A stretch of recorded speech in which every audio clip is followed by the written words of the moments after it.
about them Irish? I can't take it anymore. I need a national championship.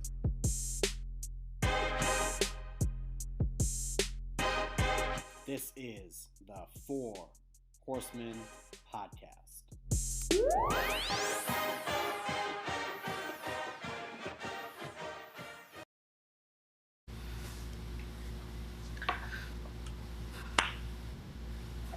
Season 9 of the Four Horsemen Podcast. Welcome. I cannot believe this is 9 years of doing it, but we are happy to have you for another season of Notre Dame football. I'm Dylan, joined by Tim as always, and we have a special guest for you today.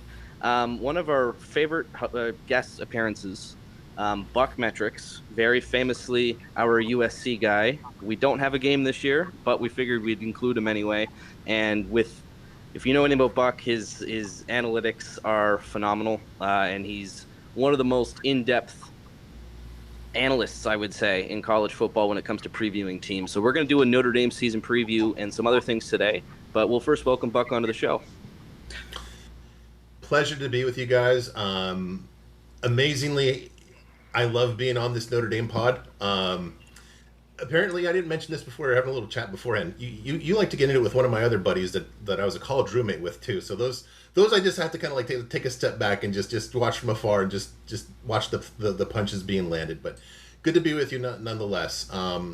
If I can plug my own podcast real quick, the Sharpest College Football Podcast. If you just find me on Twitter at Buckmetrics, BUCKMETRICS.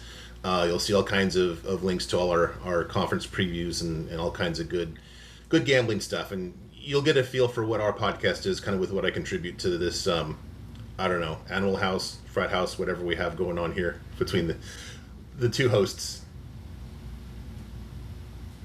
Yeah, one cool thing that didn't get canceled is our series with our USC expert here. So That's right. Yes. Well, Buck's not afraid of a tough road environment. We know that. So let's maybe start right there briefly. We'll just get kind of that out of the way. Since we've last spoke, Notre Dame and USC were on and then off, and now they're on again. So we're going to take a little 4-year break, I think, and we're starting up in 2030.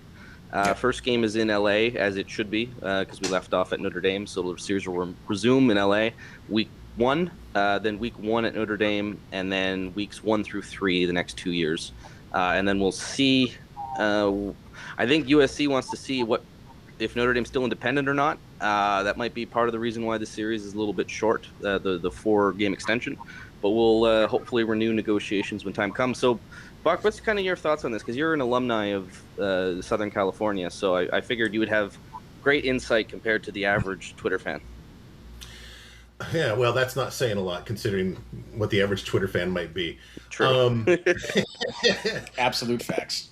You know, a lot of thoughts going both ways. Do I wish that basically the setup was we're going back? Would we be going? I wish we were going back to the setup that we had before. Yeah. Is that practical? No, and I'll get into that a little bit later. There was something special about the timing. I'm glad that it's back on. I don't know. USC's facing Oregon and Indiana, Ohio State, so believe me, I'll be able to mourn not playing you guys this year, especially since I'm kind of bullish on your program too. I don't know if I need 4 opponents basically in my top 6. It'll be better once we're back on. The timing is going to be weird. It's going to feel like before you guys were born. When Michigan was an annual thing, those were like in kind of in week 1 or week 2, and those are some epic games. So it'll kind of have that feel to it. I'm kind of curious. I don't know why it would matter whether Notre Dame's in a conference unless there's more to that sentence that needs to be completed. I just kind of don't understand that thought. Yeah, I'll finish that. I think there's hope that Notre Dame, not on the Notre Dame side of things, but I think there's hope that Notre Dame will end up in the Big Ten, which will make it a conference game, and then they'll schedule it annually, and then you wouldn't have the burden of playing an extra top 5 to 10 team every year. outside of your conference schedule, which, I understand why USC would want that. And what we did say last time we spoke about this issue was, I understand USC's scheduling this year is nuts. Like, you guys have a ridiculous schedule.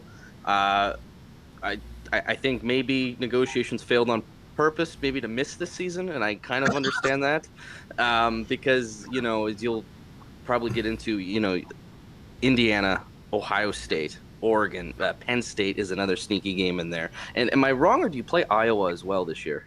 No, we missed them, thank God. Oh yeah, because that could be a nightmare game for anybody, especially on the road. So, I totally understand where that's at, and it's I always viewed it as the best rivalry in college football. So, upset about the way things went down, but maybe in a few years we'll get over the weird September aspect of it. Yeah. To your point, just to you kind of set up my where I thought what I thought the genesis of this was. And I think I mentioned this to you when you first brought this up to me, just in DMs. I don't know if you remember. My first thought was, I'm pretty sure this is the Big Ten pushing buttons, and I don't know that for sure. Can we say Lincoln Riley doesn't want another hard game? Sure, I can't really disagree with that, but I don't think he's in danger of being fired anytime soon, but he's not on the firmest of footing. And I don't think that pushing to cancel this game really makes his footing any more firm amongst the people that cut the checks that pay his salary. But going back to it's the Big Ten, I think I told you, I said I think that the Big Ten is probably saying we did you guys a solid by accommodating this mid-season, end-of-season game, and scheduling around that, so you don't have an onerous road schedule, especially in the odd-numbered years. And I want to read to you USC's October schedule. It's almost like the Big Ten just said, just try us on this. October, we host Washington, at Penn State, bye week at Wisconsin, and we host Ohio State. It's literally as if the Big Ten said, hey, guess what? If you played at Notre Dame this year, you would be at Penn State, at Notre Dame, at Wisconsin, all three in a row. Think about that, guys. I don't think that was by mistake. I think that was very purposeful, especially with that open date on October 17th when we would play Notre Dame in an odd number season, too. If you want to argue that the Big Ten is just too gentlemanly to do something like that, have at it. Good luck with that argument. It's interesting because go ahead. I would say there's these conferences. They're all morally corrupt, so I'm not putting anything past them. They would sell their mother to beat their wife if they made a profit off it. I think Big Ten's got to be a little careful with poking the bear a little too much, because Notre Dame does have options. Not ideal. Like, I don't want to join the ACC, but it is an option. Same thing with the SEC. It's not a perfect fit, but like if the day comes where the Big Ten's kind of orchestrating things, they'd have to be careful with that. But obviously they're hoping, I think, when they picked you guys up too, I mean, USC was an incredible ad on its own. There's that full stop. There's no necessarily strings attached, but it also was a massive plus that, their white whale's biggest rival is now in the conference. I think that was kind of the hope. And I think the initial reporting too was USC was lobbying Notre Dame to kind of join immediately in the aftermath. And I think that's been thought about. So I think independence is still around, but you just never know. And that could be something that really impacts what the future of the rivalry means, because then we could go back to scheduling it probably in a more normal time, where we're playing at Thanksgiving in Los Angeles and Notre Dame in either October or the same week. Because once it's in conference, it's less of an issue. But for now, it's not. And I kind of get the Big Ten really pushing, because they like their out-of-conference games done by the end of September. They've always liked it that way. Yep. That's why we always played Michigan early. We always played Michigan State and Purdue basically back-to-back to get them all done in September. So I kind of get where the Big Ten's coming from, but it's also, I don't know, it's playing with fire a little bit, I think, if they're doing some grand strategy. Yeah, let me ask you guys a question on the topic of the ACC thing. And I know that basically this would be interpreted, even if it completely is not and it's contractually not, What about switching your scheduling agreement from the ACC to the Big Ten? What would be your guys' feelings on that? Oh my God, that would end all my fucking problems. I would be. I don't know if I could be happier. That's probably to me the ideal situation for Notre Dame to be in, is to have this affiliation, but not with the ACC, with the Big Ten, where our other sports are there. Now, the Big Ten has historically not really wanted that. They kind of think it's all or nothing with Notre Dame. They think there's like kind of the leverage to ask for that, which I understand that position. It's a win-win, though. I mean, you get Notre Dame for 6, let's say, games every year, 3 of which will be hosted by Big Ten schools, which goes to your network partners. That's real value. And especially when you put those Notre Dame, Ohio State, Notre Dame, Penn State, Notre Dame, Michigan, like those games are going to kill in ratings. So I know we're all for it, and there's been kind of a little bit of smoke behind it. But I think if there's holdup, it's on the Big Ten side. Like I think Notre Dame would make that move in a heartbeat. The part of the issue is the other programs. Like the ACC had more space for some of the things that Notre Dame does that the Big Ten does not. Mainly Olympic stuff. But at the same time, Notre Dame did have this on the table with the Big Ten. The Big Ten shot it down. The same deal with the ACC. The Big Ten shot that down. That's been unofficially reported multiple places, multiple times. So I'm not just making that up. And that would seriously just be fantastic, because our biggest problem with the ACC is that they are the ACC. They are. Yes. And every conference is equally has their own problems. The Big Ten is not. Yes, they've won national championships the last few years, but still 80% of that conference is dog water. Like the reason why you have 4 tough games on your schedule this year as USC is because you have 4 easy games on your schedule this year that are also in conference. So these P4 people are not all P4 because push back on that, Buck. Yeah, give them a run there. No, if you're going to try to get me to defend Maryland, then no, I'm not going to. Yeah, exactly. I don't know about the 80%. I think that, I'd say that the top half is good. The top quarter is elite. The top half is good. And then after that, it's kind of a dog's breakfast of football. To your point, kind of like the old joke in basketball is that, Coach, I'm open. It's like you're open for a reason. I think that's kind of why the ACC is so receptive. It's kind of like, sure, any port in a storm. Yeah, well, a part of that, too, is the ACC network came about after Notre Dame joined. And that's been quite profitable for them. We get a $20 million share out of that usually per year. I think it was $17 million last year, and it goes up every year. And that's kind of partly why independence is feasible, because the NBC deal plus that kind of puts us in the range of a Big Ten team. And then if you make the playoff, then we know the way the rules are, Notre Dame would take home all of whatever they get, and they don't have to share it. So there's opportunities for us to come ahead there. But yeah, with the Big Ten, it's Big Ten and Notre Dame have had an ego clash for 100 years. It's nothing new there. I think maybe Petiti and Bavacqua being buds, and they used to work together. I think that might soften things there. But yeah, it's not like we have any issue being affiliated with the Big Ten or playing tougher schedules. Like, please give us tougher schedules. I look at what we got this year, and I don't think it's nearly as bad as everyone wants it to be, because I think it's better than a lot of ACC and Big 12 schedules. But it's not what we want. We want USC, we want Michigan, we want those games back. We want our rivals back. And they're all consolidating in the Big Ten, which kind of makes that the place where I'd like to park my bus, so to speak. Yeah, I agree. I think that works, except for the people that actually own the conference, which is, Fox down here in my neighborhood in Southern California. Yeah, that's it. And I don't think ESPN would be too keen about Notre Dame leaving either. That's leaving the ACC realm, right? Because they get 5 Notre Dame road games usually a year, one way or another. So I don't think they want to share with Fox. It's kind of another layer of complexity. But speaking of the media down by Buck, I wanted to ask you this all last season, but we weren't talking till right now. Your USC reporter that votes in the AP poll. Thoughts? Yes. I was thinking about this just today. Please go on. Yeah. What are your thoughts? You go ahead. I've made my piece on this podcast very well known, so I want to hear your thoughts.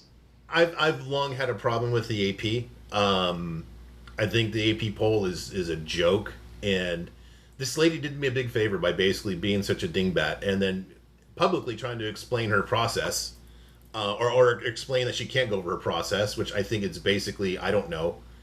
I literally just, it's so offensive that the AP has people that know so little about it and care so little about it. It's if you take the hierarchy of people that just like live and die, and the people that don't give a crap, they're kind of getting from the bottom third of that whole populace. And I don't know if you guys are too nice to say it.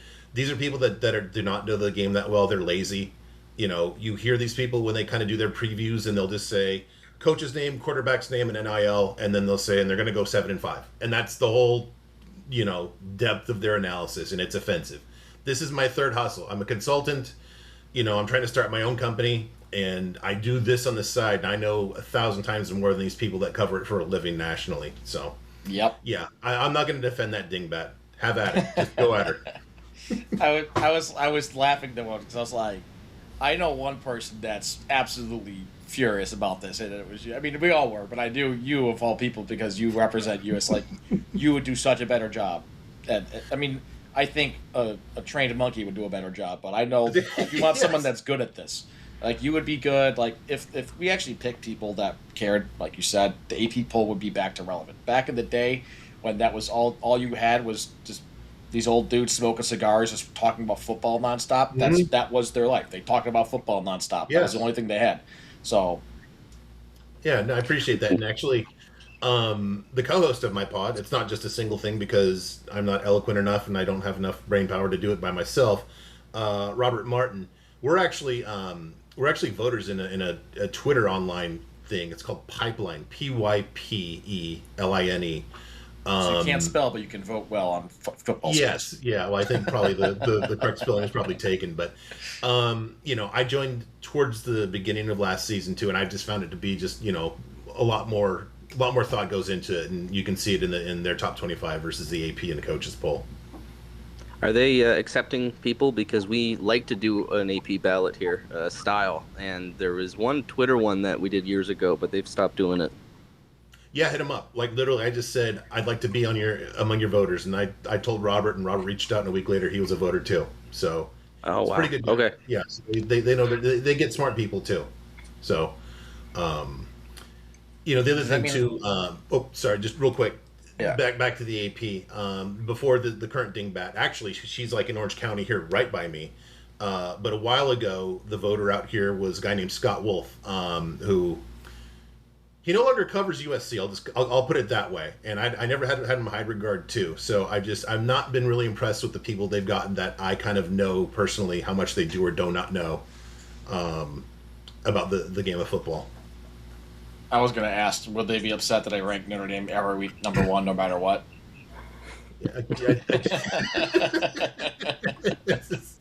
What'd you say about trained monkey? What? Hey, I am a trained monkey, I know I know what I'm doing.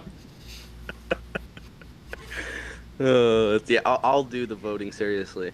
And then Tim can run the podcast only vote. It's funny, like, the Notre Dame beat people, like, some people are controversial or not, but I think everybody kind of knows what they're doing. Like, I've never... I don't want to say never, but Tim, maybe you can chime in because you follow a lot of the ND beat. I find they know what they're doing and they work at it almost all the time. Yes, they are very dedicated, hard workers, every single one of them. I don't always agree with the things that they say when they get opinionated, but their facts are indisputable. They don't false report. They're all very, very accurate. Sometimes I wish they were less accurate.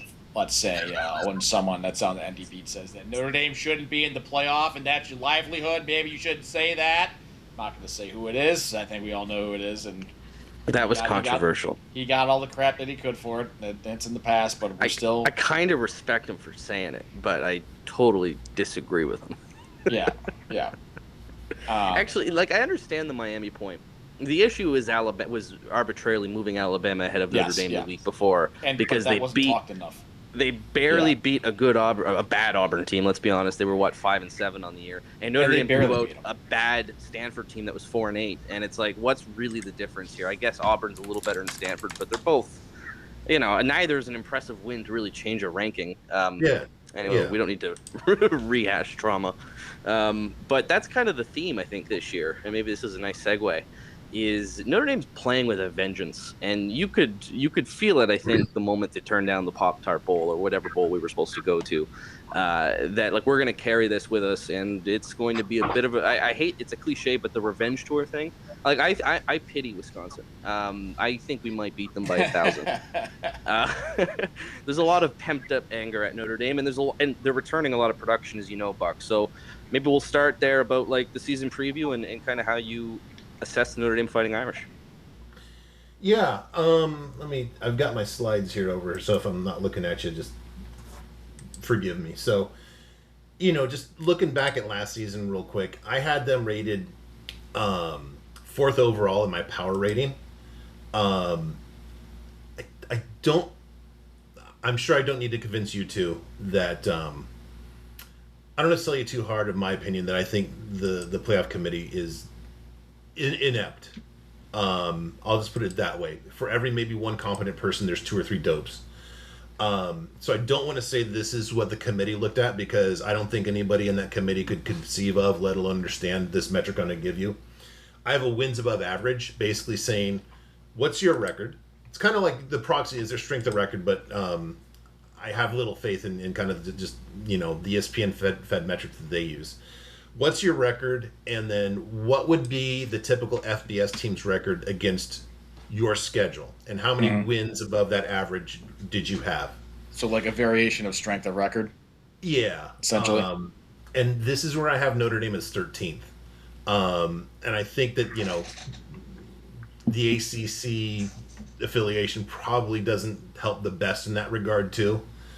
But here's the thing. This is what's really crazy.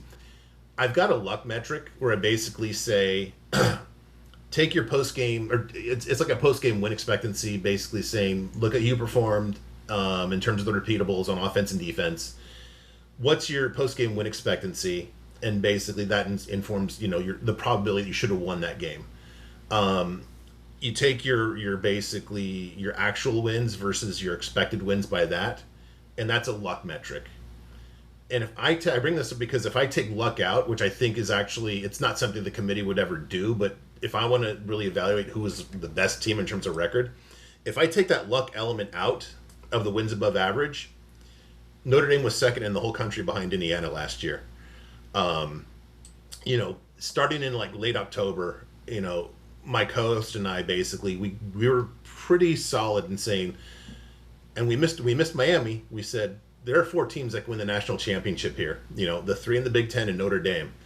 And the fact that you guys got screwed out of it, just, aside from the fact that I had a ticket from you guys to win a national championship, but just objectively, aside from that, it didn't make any sense. It was such a screw job, because if you're looking just at who the best, whatever, once you take out your automatic qualifiers, there's no way Notre Dame doesn't belong. Now, if you just say, yeah, you lost these 2 games by a total of what, 4 points? 4 points, yeah. Jesus, I mean, what a nightmare that is. The A&M one hurts more because the blatant hold on the last minute touchdown is it's the video's out there. It's a Heinisch boy being held as he's tackled to the ground before he makes a sack, and you're like, what are we supposed to do? I guess play better schedules. And I think that's something Notre Dame's got to own, is like, if there's any positive, it's you got to find a way to fix this issue so this never happens again. Well, yeah, and, I don't think that anybody anticipated Arkansas was going to be so just horrible when you schedule that game, too. That couldn't have Arkansas is never very good either, so I don't know why people expected them to be good either. Like, they're going to be middle. Usual kind of like, okay, mediocre SEC kind of level team, but they were just like, really bad by their standards. We also beat them more than anyone else did all year. Like they had a lot of losses. They had a lot of close losses in the SEC, and then you get to the Notre Dame game, and they got blown out by like 40 points. Well, everybody scores 50 against Arkansas. That's kind of just what they were. But holding them to 13 is really, really impressive. That was, that's kind of when Notre Dame's season kind of really started. It seems like. Yeah. Boy, was that a hot day too. I was there. Oh my God, it was so hot. I'm still sweating. So, you know, clearly Notre Dame just got screwed out of that, and I think it's just dumb when people took shots and said, "Oh, you're not going to play in a bowl." Yeah, who cares? You know. To go on a tangent real quick, one reason, and I don't want to make the whole pod about this, but this is something that's interesting to me. 2014 playoff. My first reaction is too many teams. My second reaction is it's still too many teams. And yet, once you look at basically kind of the 6 games that were top bowls, and you compare that to what would have been playoff games, I'm 100% in. I'm 100% in because it's more meaningful college football.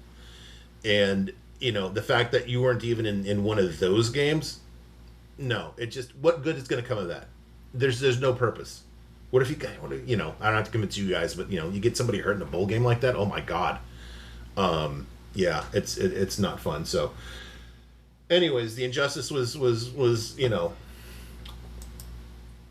evident. Can we go over like your offense and your defense, or do you want to do more big picture Absolutely. stuff? Yeah. Okay. Well, let's take it as because you've got the analysis ready to go. So all the heavy lifting's been done. So you've got the reins. Jump in if you have any questions or comments as I go through any of this. Will do. Oh, I absolutely will. Okay, yeah, I didn't have to coach up Tim on that, I'm sure. All right, I had the offense rated as 6 in all of FBS last year. Should have been first. You're already wrong. They're first. They're always the best. Okay. Notre Dame's always the best. See, I'm stepping in already. Can the guest mute other guests here on this? We'll build in a mute function for Tim. Thank you. I mean, you know, the passing game was the big issue the prior year, and I've got an efficiency metric where 100 is average basically, and that doesn't really matter, but it's apex. And once I adjust apex for strength of opponent, Notre Dame went from 52nd in 2024 to 3rd. And that's including, I mean, you had a guy that started as a freshman, like from game 1 too. It's, you know, now he had a redshirt season, but, you know, that really impresses me. The running game slipped a little bit from 3rd to 16th, but I'm thinking that's probably because as much as, like, you know, you're a little more able to throw the ball, and you didn't have to run as much. You didn't have to pretend to be Navy or something. Malachi Fields, you know, he returns, right? Or no, he doesn't. He's on the Giants now, I believe. Okay, doesn't surprise me. He was 83rd in FBS, and I have a metric called Ryan, receiving yards above newbie. So he was 83rd in FBS. So the top returning guy is Jordan Faison, who was 126th. You know, kind of projecting forward here. Well, going back, Eli Raridon, he was actually 8th in all tight ends in the same metric too. You know what he was last Very in? underrated. Do you want to know what he was last in, though? Touchdowns. Oh. For some reason, he just wouldn't. They wouldn't throw him the ball in the end zone. It was kind of a frustrating thing all year. A tight end can be hard to see in the end zone when he's like 6'7". Yeah. The one thing that Eli Raridon was first in, though, was not being able to stay in bounds. That guy could not walk a tightrope to save his life. It seems like Notre Dame is one of those programs that's always going to be strong at tight end, though, right? Is Yes. that fair? Yeah. Okay. And they got a freshman this year, Buck, that is gonna blow your socks off when he starts playing. It might be by the end of the season, but this Ian Premier kid, 5-star tight end, the reports out of camp are just he's the guy. Kind of like the way Michael Mayer was as a true freshman. Oh my God. Okay. And he was like, that guy was like, just, you know, day one, it's like, oh man. Yeah. All right. You guys added a couple of receivers. Look, they didn't play much. The guys from Ohio State, their metrics are just kind of insignificant, Graham and Porter. Did they just come on their own accord, or did you guys pick up like a position coach or something from Ohio State, or came on their own accord? Might have been a little tampering, maybe, allegedly. I don't know. I mean, maybe they just wanted to come here. I have no idea what the story was and how they got here. I just know that they didn't play a lot last year and they came this year. One of them, I forget which one, was pretty highly recruited too, if I remember correctly. Like Phil Steele both had of them. like Both. Okay. They're both. I believe they're both Graham 5 stars. Graham was a 5-star Indiana kid that liked Notre Dame until Ohio State offered, and then Quincy Porter was a 5-star. I think go to New Jersey or something like that. So they're both highly recruited players. They just, like you said, they haven't had much production yet. They probably saw C.J. Carr and they were like, yeah, Buck Match is wrong. The Notre Dame offense is definitely number one. All right, and then the offensive line, boy. All of the offensive line and this is, I'm going by Phil Steele, so, Phil, his information is early and sometimes maybe not the most accurate. But based on the depth chart that he published, all the starting offensive linemen, except for one redshirt freshman, have significant starting experience. Yeah. It seemed like, again, like you guys got bitten a little bit by the injury bug on the line again, and like lost some guys for like half a season again. Is that kind of how it went? So Charles Jagusa, he's still hurt from last summer. So his injury was he was in an ATV-UTV accident, and he broke his humerus bone to the point where it was exposed and bacteria got in there and got infected. Jesus. So he was out all year, had tons of surgeries on it. He had to keep going back every time he thought he was coming back. Another flare-up or something went wrong. So he's not going to start for the first few weeks. He's not sure. We're not sure if he's going to play football at all, like for sure or not. But he's definitely not going to be in the first few weeks because you don't really need him versus some of those opponents. And we hope to see him eventually. Most importantly, we hope he's healthy, but that's why he's not there. And he is. We're all very high on him and his abilities. So. I hope he's okay, but yeah, when you say that your humerus is exposed, that's yeah, that's serious. I can't even imagine just the force that he's a big required. boy, and that was a big UTV, and there was a lot of man physics. So the metrics that I have for returning talent are not great on the offensive line, but once you dig in, it seems like there's a lot of guys that they didn't start a lot last season, but that cumulatively had a lot of starts within the program, though. Yes. The only one that hasn't had a start is Will Black. And he's the redshirt freshman that's going to start, right? Yeah, I believe so. Yeah. Anthony Knapp was left tackle last year. I think they slid him into left guard. And then they're going to put Will Black at left tackle. And it's kind of a luxury to be able to redshirt a guy at this time too, right? Was he hurt, or was it just kind of like, maybe he's not ready and we can just maybe hope to keep him a fifth year? There was just so many other talented tackles on the roster that, Will Black was On3 had him as like their third overall player in the country. He's a Canadian kid, was playing in New England and committed to Notre Dame. So big talent, but they had Gerby Lambert is another one who's a 5-star the year before him, and he's been kind of getting tackle starts, playing on both sides. So it's an issue of like, you have almost too many guys in a good way. You got to find a way to build the best 5 unit that you can. But like you said, I think Ashton Craig suffered a pretty big injury last year, the center, who kept him out of a lot of action. So we had a little bit of an injury bug issue, but the result of which is a lot of guys have experience now, and they're returning so much of the talent. We lost just the one offensive lineman to Billy Schrouth to the draft. So there should be. No, we lost our Emil Wagner as well. Oh, that's right. Yes, Wagner. That was a little surprising that he went, but so that was our right tackle.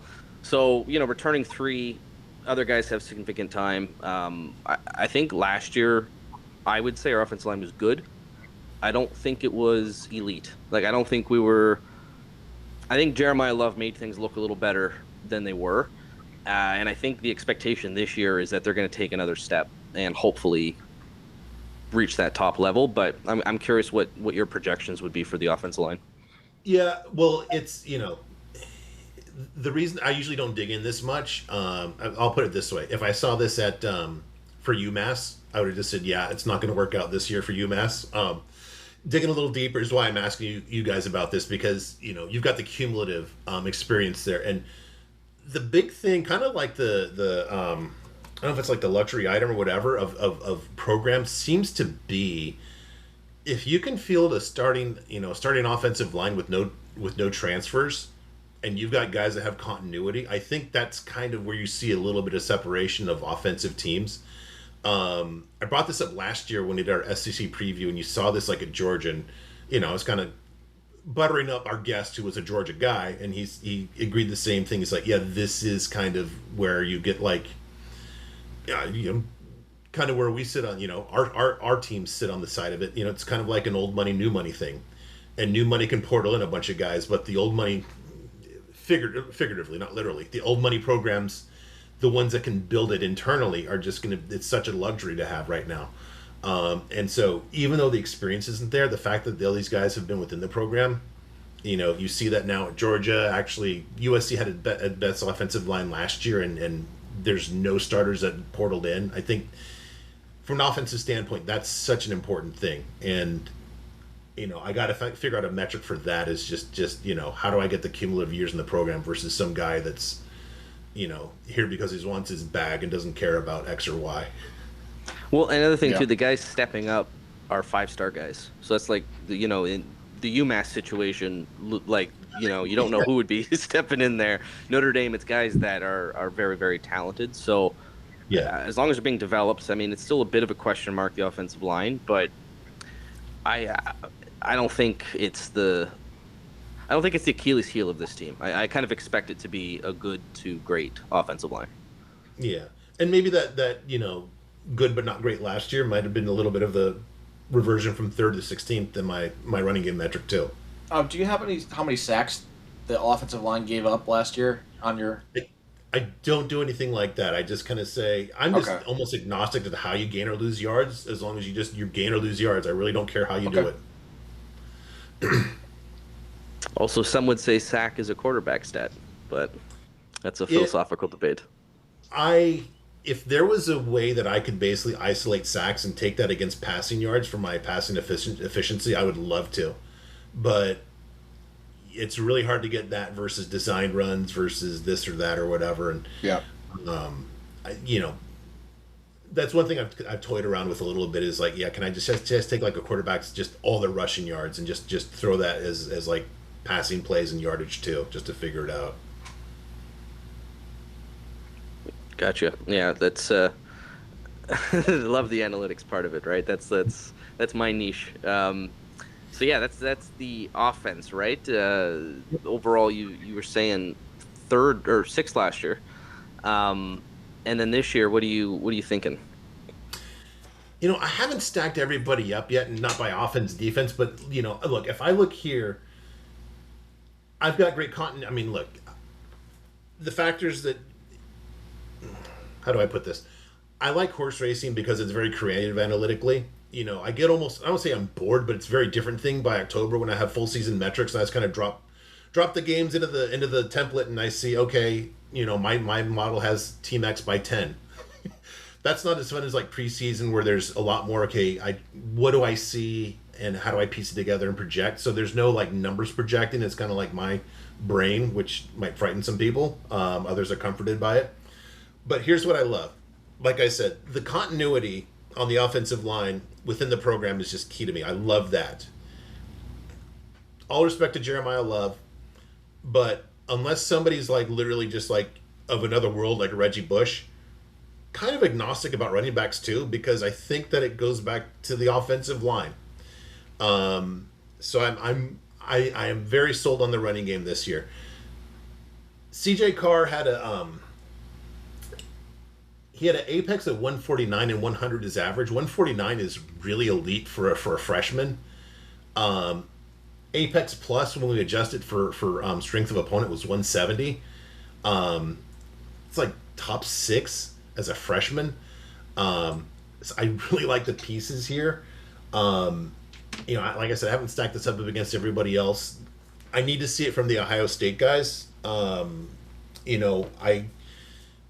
I don't think this is a problem in the regular season, except for maybe against Miami. We'll see. But the receiving position is where I have some questions. But I see that this is going to be pretty much a top 5 offense, if not top 3. The receiving room is always a question at Notre Dame for the last 10 years. So understandable.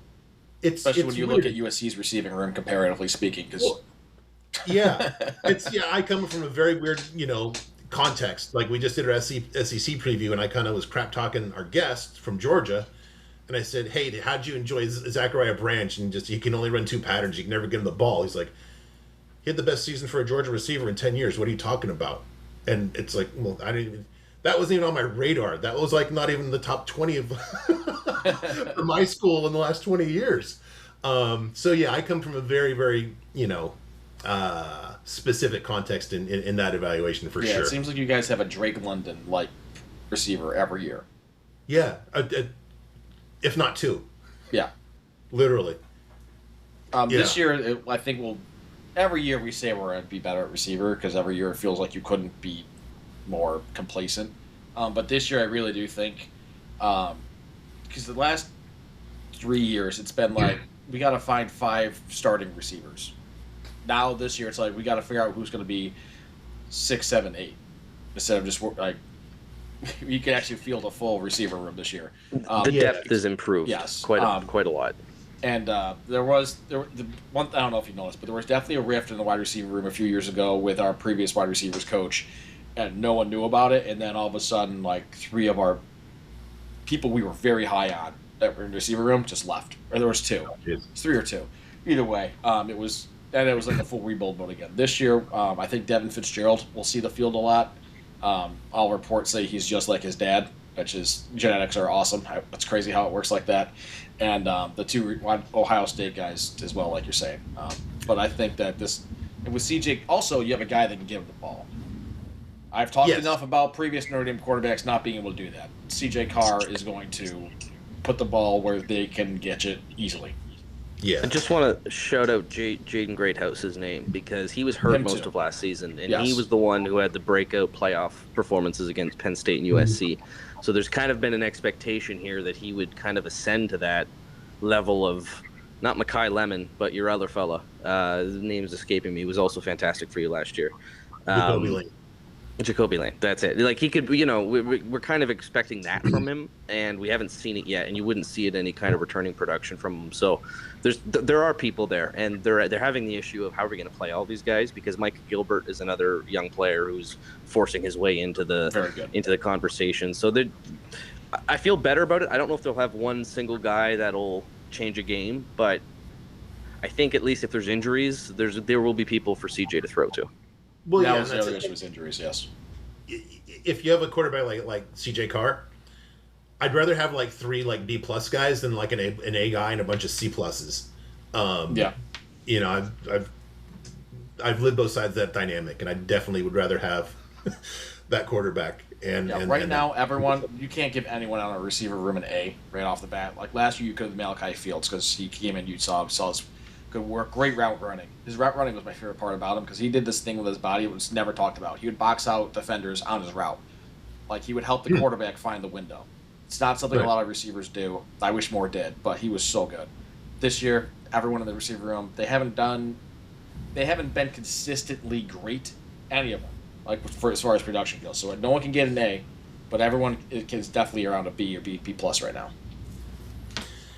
And yeah, I mean, the thing is, you've got, not to spoil the whole schedule thing here, not a lot of spots where basically that really is going to hurt Notre Dame in the regular season. I think that's more of a December and January problem, which, nice problem to have. Maybe my team will be there sometime. Hopefully not. But okay, I appreciate that. Thank you. I'll be real.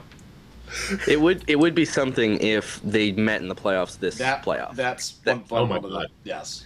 Good. Can you with imagine them if not you had to playing come to Notre Dame in November or December after you hate playing in the Midwest in the winter?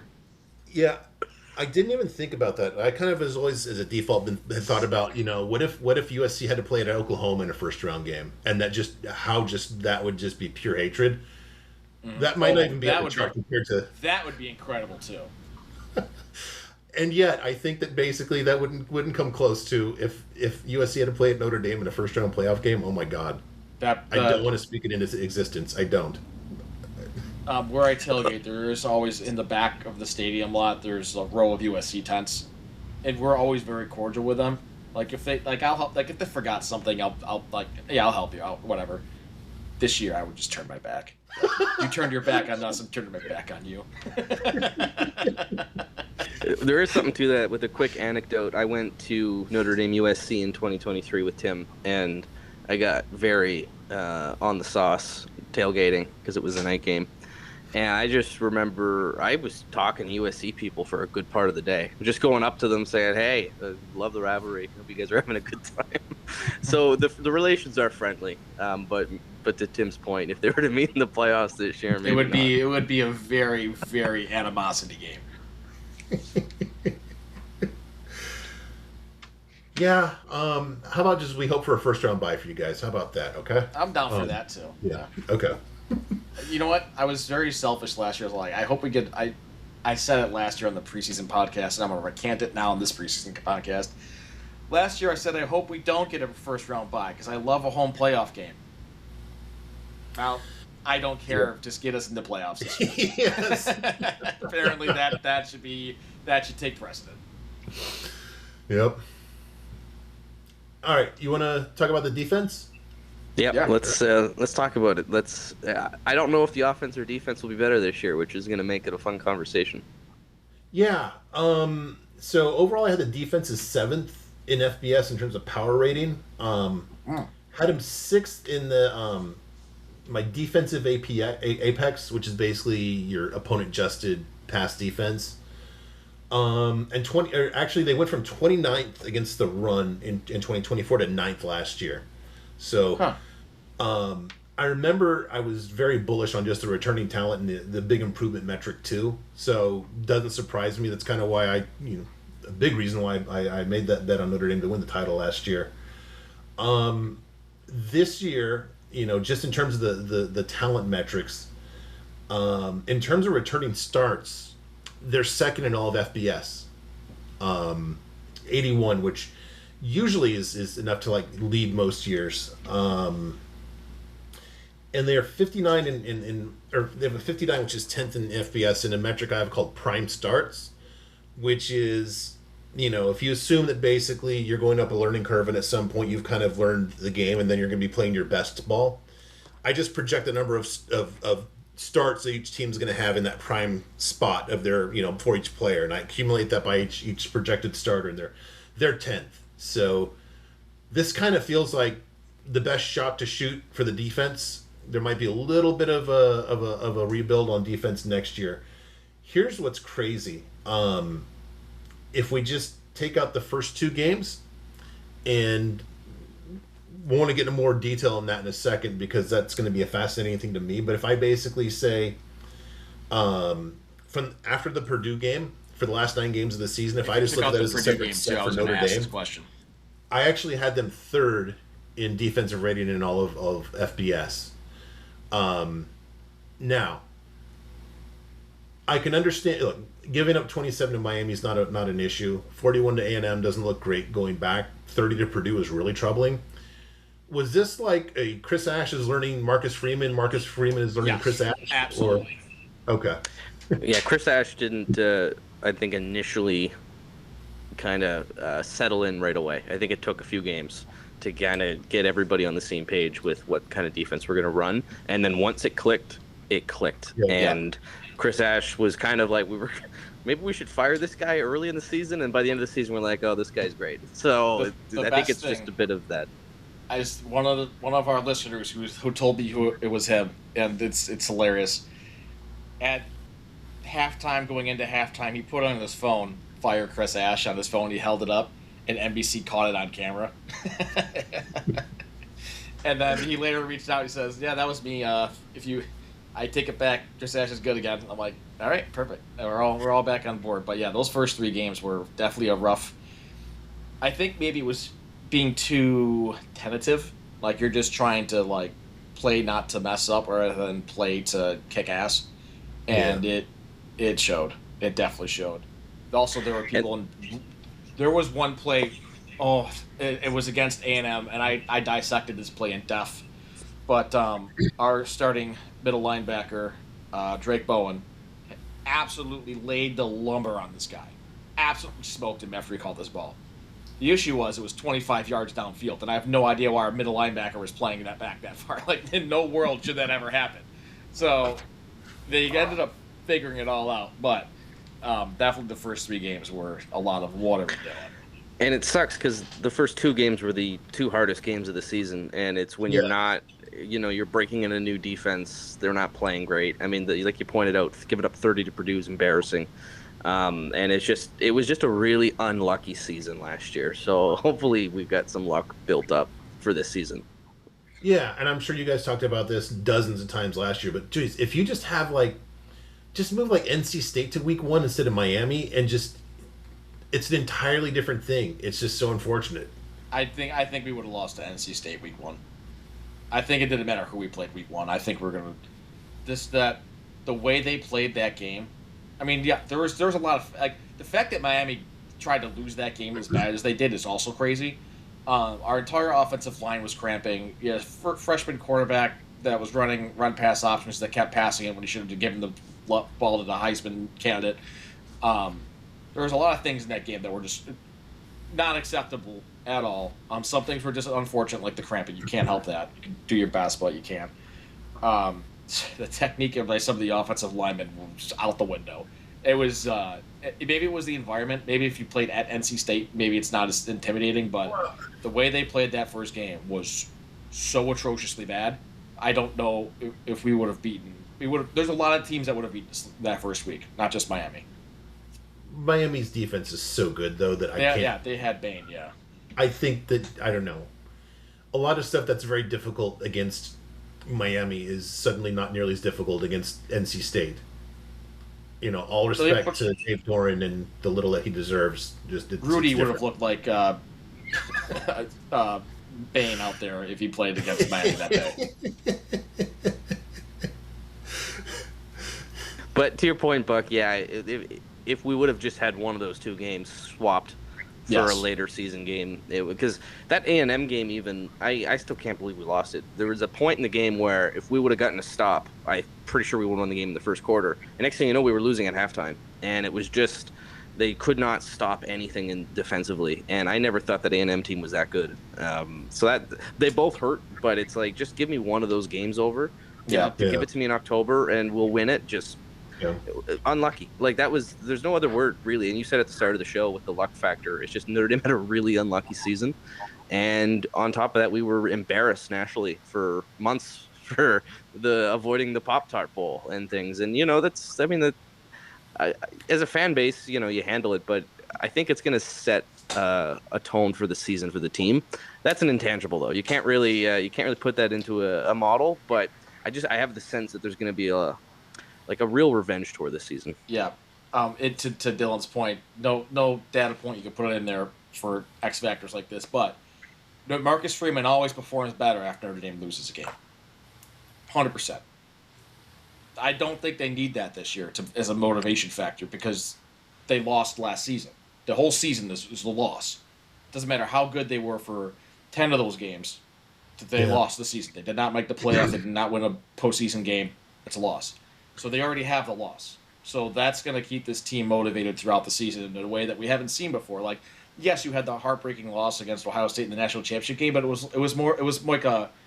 not a moral win, but it was like we got there. We know we can get there. It was like a positive thing, like positive reinforcement.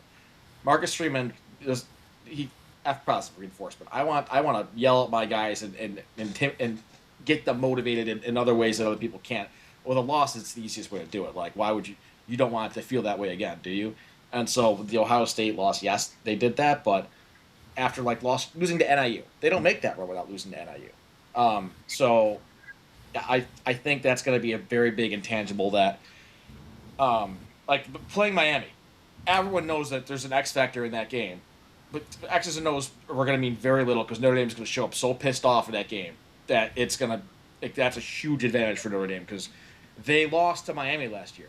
Miami's been talking shit to Notre Dame for an entire year now, and they're very high on themselves. There is a massive X factor there that just doesn't show up on analytics. I want to talk more Miami, but I think we should do it when it comes up in the preview because I think we'll get to it there because that'll be the most talked game. I was just using it as an example. 100%. Something's going into this season that you can't account for. Yeah, totally. Yeah. Where we were with the defense, it's where is it the pass defense that impresses you, Buck? Is that kind of the strength of the Notre Dame defense? I think so. It's sixth in the country, and I guess I have a specific appreciation for it because my team plays in the conference with the best pass defenses, pretty much by far. Literally, like I think the top 5 pass defenses were basically in the Big Ten and Notre Dame by the end of the year. So I don't know if that's going to be, a strength. It's not the strength singular. I mean, my God, I would kill for my team to have, 70% of this defense in terms of production here. So, it's in any kind of like, susceptibility is going to be very much first class problems and picking nits to me on the defense. And, I think that we even said this last year. We're at the point of his career where, Kirby's always going to have a good defense. Lincoln Riley is going to have a great offense. And Brent Venables always going to have a good defense. Marcus Freeman defense is the same thing. It's like, okay, are they going to be exceptional or just really good? And I think this is going to be more towards the exceptional end of the spectrum this season. Yeah, they did good work in the transfer portal, and I'm sure you might notice that with Francis Baru, the Pitt defensive lineman that Notre Dame picked up. That was, I think, a really big one because we lost a lot of our interior. And then they also picked up Tion Gray, an Oregon rotational defensive lineman that's going to be more of a nose tackle. And that kind of made me feel a lot better because going into the offseason, I was a little worried about the defensive line. And then, of course, they had Keon Keeley, who, was once committed to Notre Dame as a recruit. And then that player on top of Boubacar Traore, who's coming back, on top of now Bryce Young, who we're kind of waiting to have this breakout season because he had a great freshman year. It was okay last year, but we're just kind of waiting for that 5-star freak to hit the field, and it's possible that kind of all comes together this year. So, what was once I thought kind of a weakness going into the season, I think the defensive line might end up being also a strength of the team. Yeah. And that's not even talking linebackers, which, there's 2 of the best returning linebackers in America coming. So it's a pretty elite group. Yeah, my one thing last year is I thought we should be playing a 3-4 instead of a 4-3 because our strength was linebacker last year by far, not the defensive line. And like you said, this year our defensive line is going to be a strength. Does your model account for incoming portal transfers and stuff like that as well, Buck? On defense, only in terms of career starts, but not in terms of like an improvement metric. I throw it out because for improvement, I'm just in that improvement is what I look at first. In terms of like projecting last year to this, to this year, I can't say that a guy that wasn't on the team is going to improve. I don't know. I mean, like this Oregon guy, he could add a lot. Oregon basically surprisingly returned their whole defensive line, which is not awesome if you're an SC guy like me. But a lot there's like an Oregon defensive diaspora, especially among linemen, who basically thought they were going to start this year, and now they're at programs like Notre Dame, and I think Texas Tech has one of them too. I mean, these are like legit guys. It's not like, oh, so and so couldn't get on the field. It's like, no, I kind of got to stretch my legs and get my big bag now. Nice. How do you have us looking at defensive back? Because that was also a big problem last year. We were playing freshmen against Texas A&M, and it showed, as you saw the score. Well, okay. Look, your 6th overall in pass defense adjusted for caliber of opponent. Holding USC to 24 points is like holding like a normal team to like 3. I can't say enough. Like, USC's offense was. I think this is the best that Riley had, and that's better than with Caleb Williams because there's more balance. And once you just got, I wouldn't read too much into 2 games. I kind of always caution my co-host on my pod. It's like one game I don't care. If there's 2 games at the beginning of the season, I don't care. And the fact that Ash was getting used to his new thing, I would just kind of throw out those first 3 games. Then I mean, Jesus, there's a big body of evidence to say contrary. And again, if you didn't have the SC thing in there, I'd say I'm not sure about the passing abilities of other teams. Look, I think I don't have it here, but I think you guys actually did a better job defensively on USC's passing game than even Oregon did. In Oregon, I had with like a ridiculous defensive Apex Plus. It just like it's so good it made light bend in terms of just the numbers are crazy. And defensively, you guys were better against the pass than Oregon was. So I don't think that's, Okay. Don't look too much at just 2 games. Yeah. Yeah, no, it was throughout the season thing. We didn't really have issues because of who we were playing the rest of the season. But it was watching it was you could notice there were some. And also, as a Notre Dame fan, if you look at our 2016 defensive backfield versus the 2026 defensive backfield, it's night and day.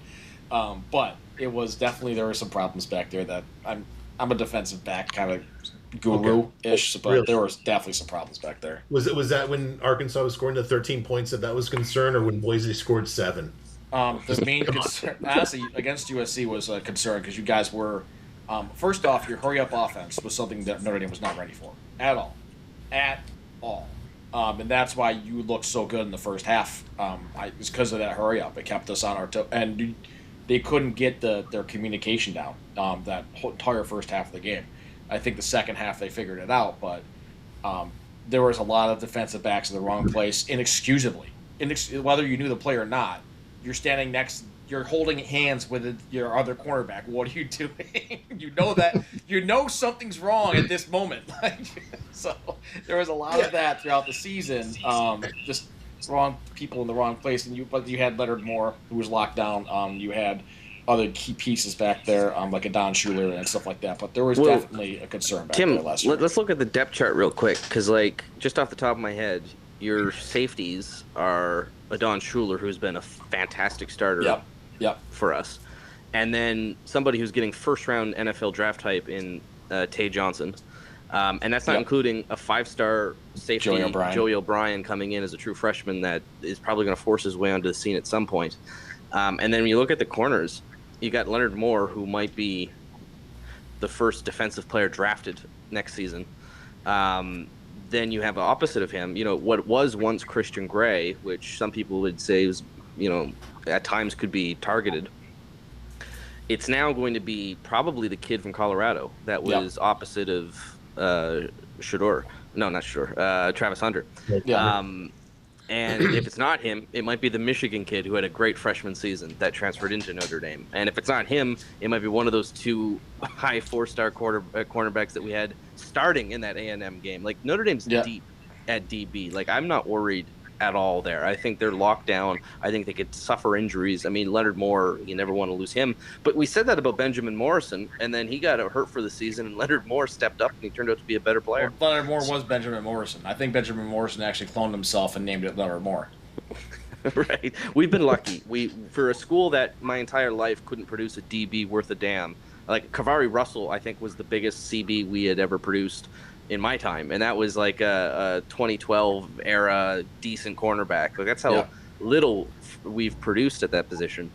For us to now be going, one from Julian Love to Cam Hart to Benjamin Morrison to Leonard Moore, and then you're pairing the safeties with it that are now getting to the NFL. Is Xavier Watts was a 3rd-round draft pick last year and was one of the better rookie players in all of the NFL.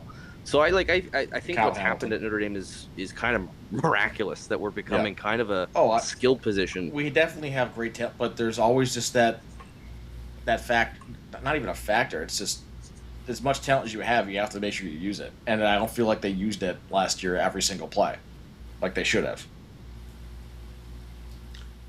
Is that fair? Are you concerned about the 7 that you gave up to Syracuse, or the 10 that you gave up to Boston all College? right. The Syracuse game, they scored more points than the offense did.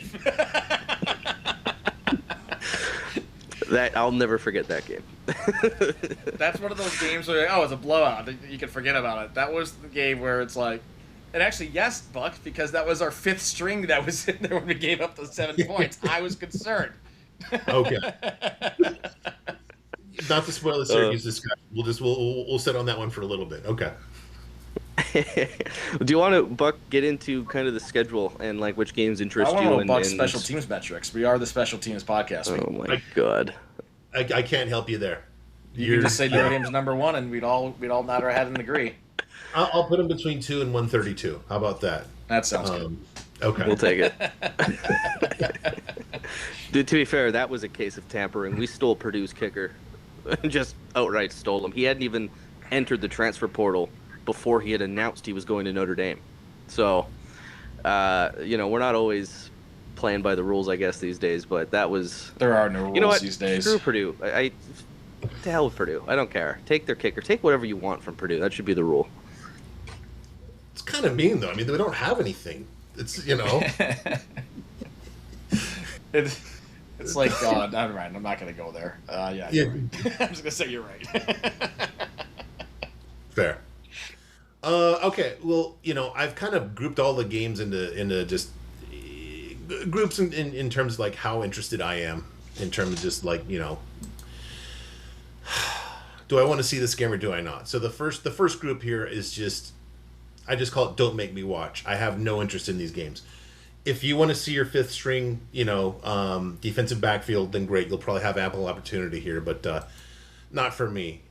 First among these is Rice. Boy, it's a mismatch in the best of times, and Rice is in year 2 of just a complete overhaul of the offense. They run a kind of a weird kind of running quarterback thing, which is fun. I think that Notre Dame might know the scheme better than these guys right now, so you don't even get like the novelty of that. So this just figures to be an absolute blowout.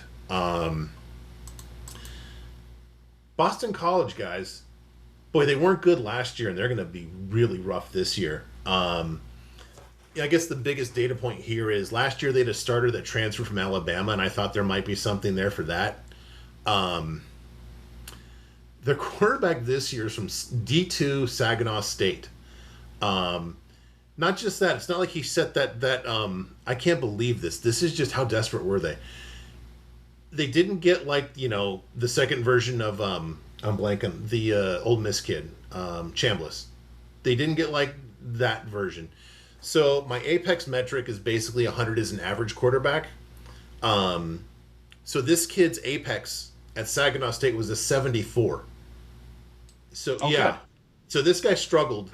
Yeah. So not sure if Bill O'Brien's going to make it to year 4. But again, you know, I mean, God, this team at Notre Dame late in the season, you might have a different coach at this point too. They have one thing Hold going on. for them though, is where that game or the timing of that game, because it is right after Miami and right before SMU, who was probably going to be ranked, and it's going to be the homecoming game. So that's going to be an absolute sleeper game that could be a clunker that Notre Dame just doesn't show up. And if anybody remembers the year 1993, I do not, yes. But it's in the lore. A big late season game followed by Boston College is nightmare fuel for all of us fans. So I hear you out on the analytics, sure. But the ghosts of trauma of years past kind of give us just a little pause when it comes to Boston College. And also, Notre Dame lost to NIU, right? So we've proven that we can lose to anybody.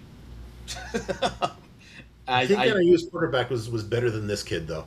I honestly, I mean, this just, you know, to do the whole, you know, idiot's guide to game theory, I'm so upset if I'm Boston College fan and this guy's my quarterback. I'm probably already just like looking forward to hockey season. I just can't. Well, there's only like one Boston College fan, so that guy's probably just upset. Let's just ask him, right? Yeah, just ask him. I got him on speed dial. Okay. Not far in number would be the Stanford fan base too. Not impressed with what's going on here. They hired Tavita Pritchard. I don't know if you remember him. He was quarterback under Harbaugh. I think he's when USC lost his number 1 in 2007. Pritchard was a quarterback that year, I believe. I don't think he's really done anything of substance since. He was an offensive coordinator under Shaw, and that's literally when their offense just went off a cliff. I have no idea, other than he's buddies with Andrew Luck, why they hired him. Their new quarterback, I don't know if you guys know this. You might recognize the name. Their new quarterback is Davis Warren from Michigan. Yeah, the guy, he likes to really throw the ball to the other team. That Davis Warren. Well, perfect. Well, if he's anything like last year's Stanford quarterback, he'll keep throwing it to Leonard Moore. Well, okay. It might be a reprisal of that. Yeah. So I just not going to be a competitive game, and it's at Notre Dame again. Enjoy that broadcast, NBC. Just real quick, do you have hope for Stanford in the near future? Because they do have a lot of NIL money kind of coming in, and they seem to want to take football seriously. And I think of those days when Stanford was the best team on our schedule. And I'm kind of hoping maybe they can get back to somewhat of that someday soon. But, you're in the area, so. Not with that hire. That hire just shows that they're not serious. No. They really need to. That's like just organically hiring Clay Helton. It's Right. it's at that level. Last one in this group is Michigan State. It's a rebuild after Jonathan Smith didn't work out there. No interest in that game for you, just because of the rivalry part. Okay, yeah, I know that. Okay, that's not my rivalry. I just yeah. Look, maybe a little bit, and just seeing how bad this gets shoved in Fitzgerald's face here. He lost his fastball years before it was over at Northwestern, and he's not getting it back. They hired Nick Sheridan. I don't know if you remember this name as their OC. He was a cast-off from Alabama, and the reason he's available is because he was a cast-off from Alabama. Nick Sheridan, as pointed out when we did our Big Ten preview, he actually was the offensive coordinator at Indiana after Kalen DeBoer left. In other words, he's the guy that actually killed Michael Penix before DeBoer healed him and made him. So that's not easy to do. No. Yeah. So, yeah, I just, aside from the Fitzgerald factor, not a lot interested in that one. Although, yeah. What if let me throw a hypothetical at you? Yes. Everything's the same. Players are the same for Michigan State. Everything's the same except for one staff member. And replace Fitzgerald with Brian Kelly as head coach. Does your interest change at all if that was the case? Oh my God, yes. Yeah. That's the must. Okay, it's the must-watch game of the week, and then 5 minutes in, it's like, why was I so interested in this? It's 21-0, and of course Michigan State doesn't have a chance. But the build-up would be great for that one. I do think Brian Kelly would be a great hire at Michigan State to rebuild it. I will die on this hill because that's what he does best. I don't know about the purple face and the maybe green not jerseys. Anymore, but prior to LSU, if he went, I think he would have done well there. I think it's a caliber. Yeah, that's a caliber program I think he could land at after the LSU nightmare. And he's a Michigan. He coached at Central Michigan, right? Central Michigan, yep. So he kind of knows the area. There was the reason we're mentioning this, Buck, is there was rumors when Michigan State had an opening that Brian Kelly might be where they were going to go. So I think some of us kind of projected what that would be like if we were to play him this year. I think they erred greatly by not doing that, considering where they landed.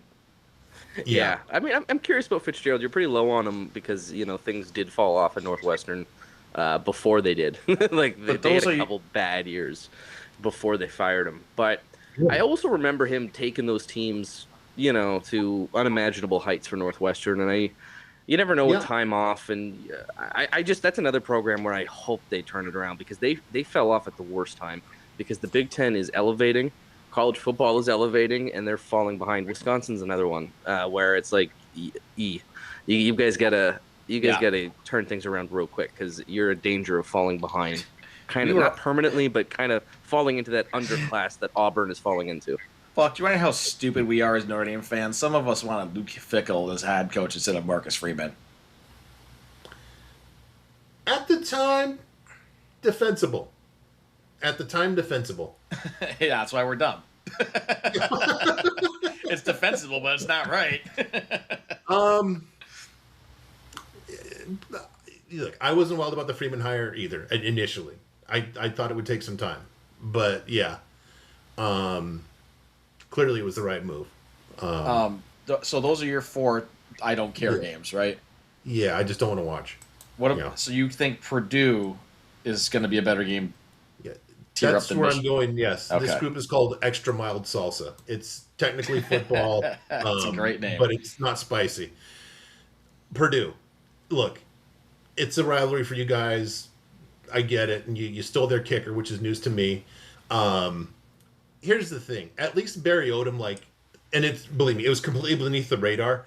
They improved in the defensive rating by almost 8 points last year, was significant. It was on the defensive side of the ball, which I like to see. To use the other example, Texas has been dragging Sark's. The Texas defense has been dragging Sark's ass for 2 years now, and their offense has sucked, and that's not sustainable.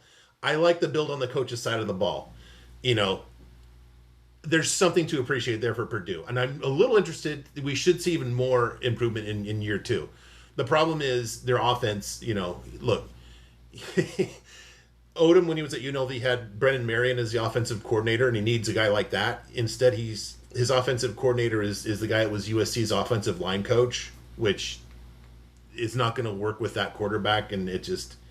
But there are pieces there that I actually kind of, am encouraged by with Purdue. I'm not really seeing anything in that first group.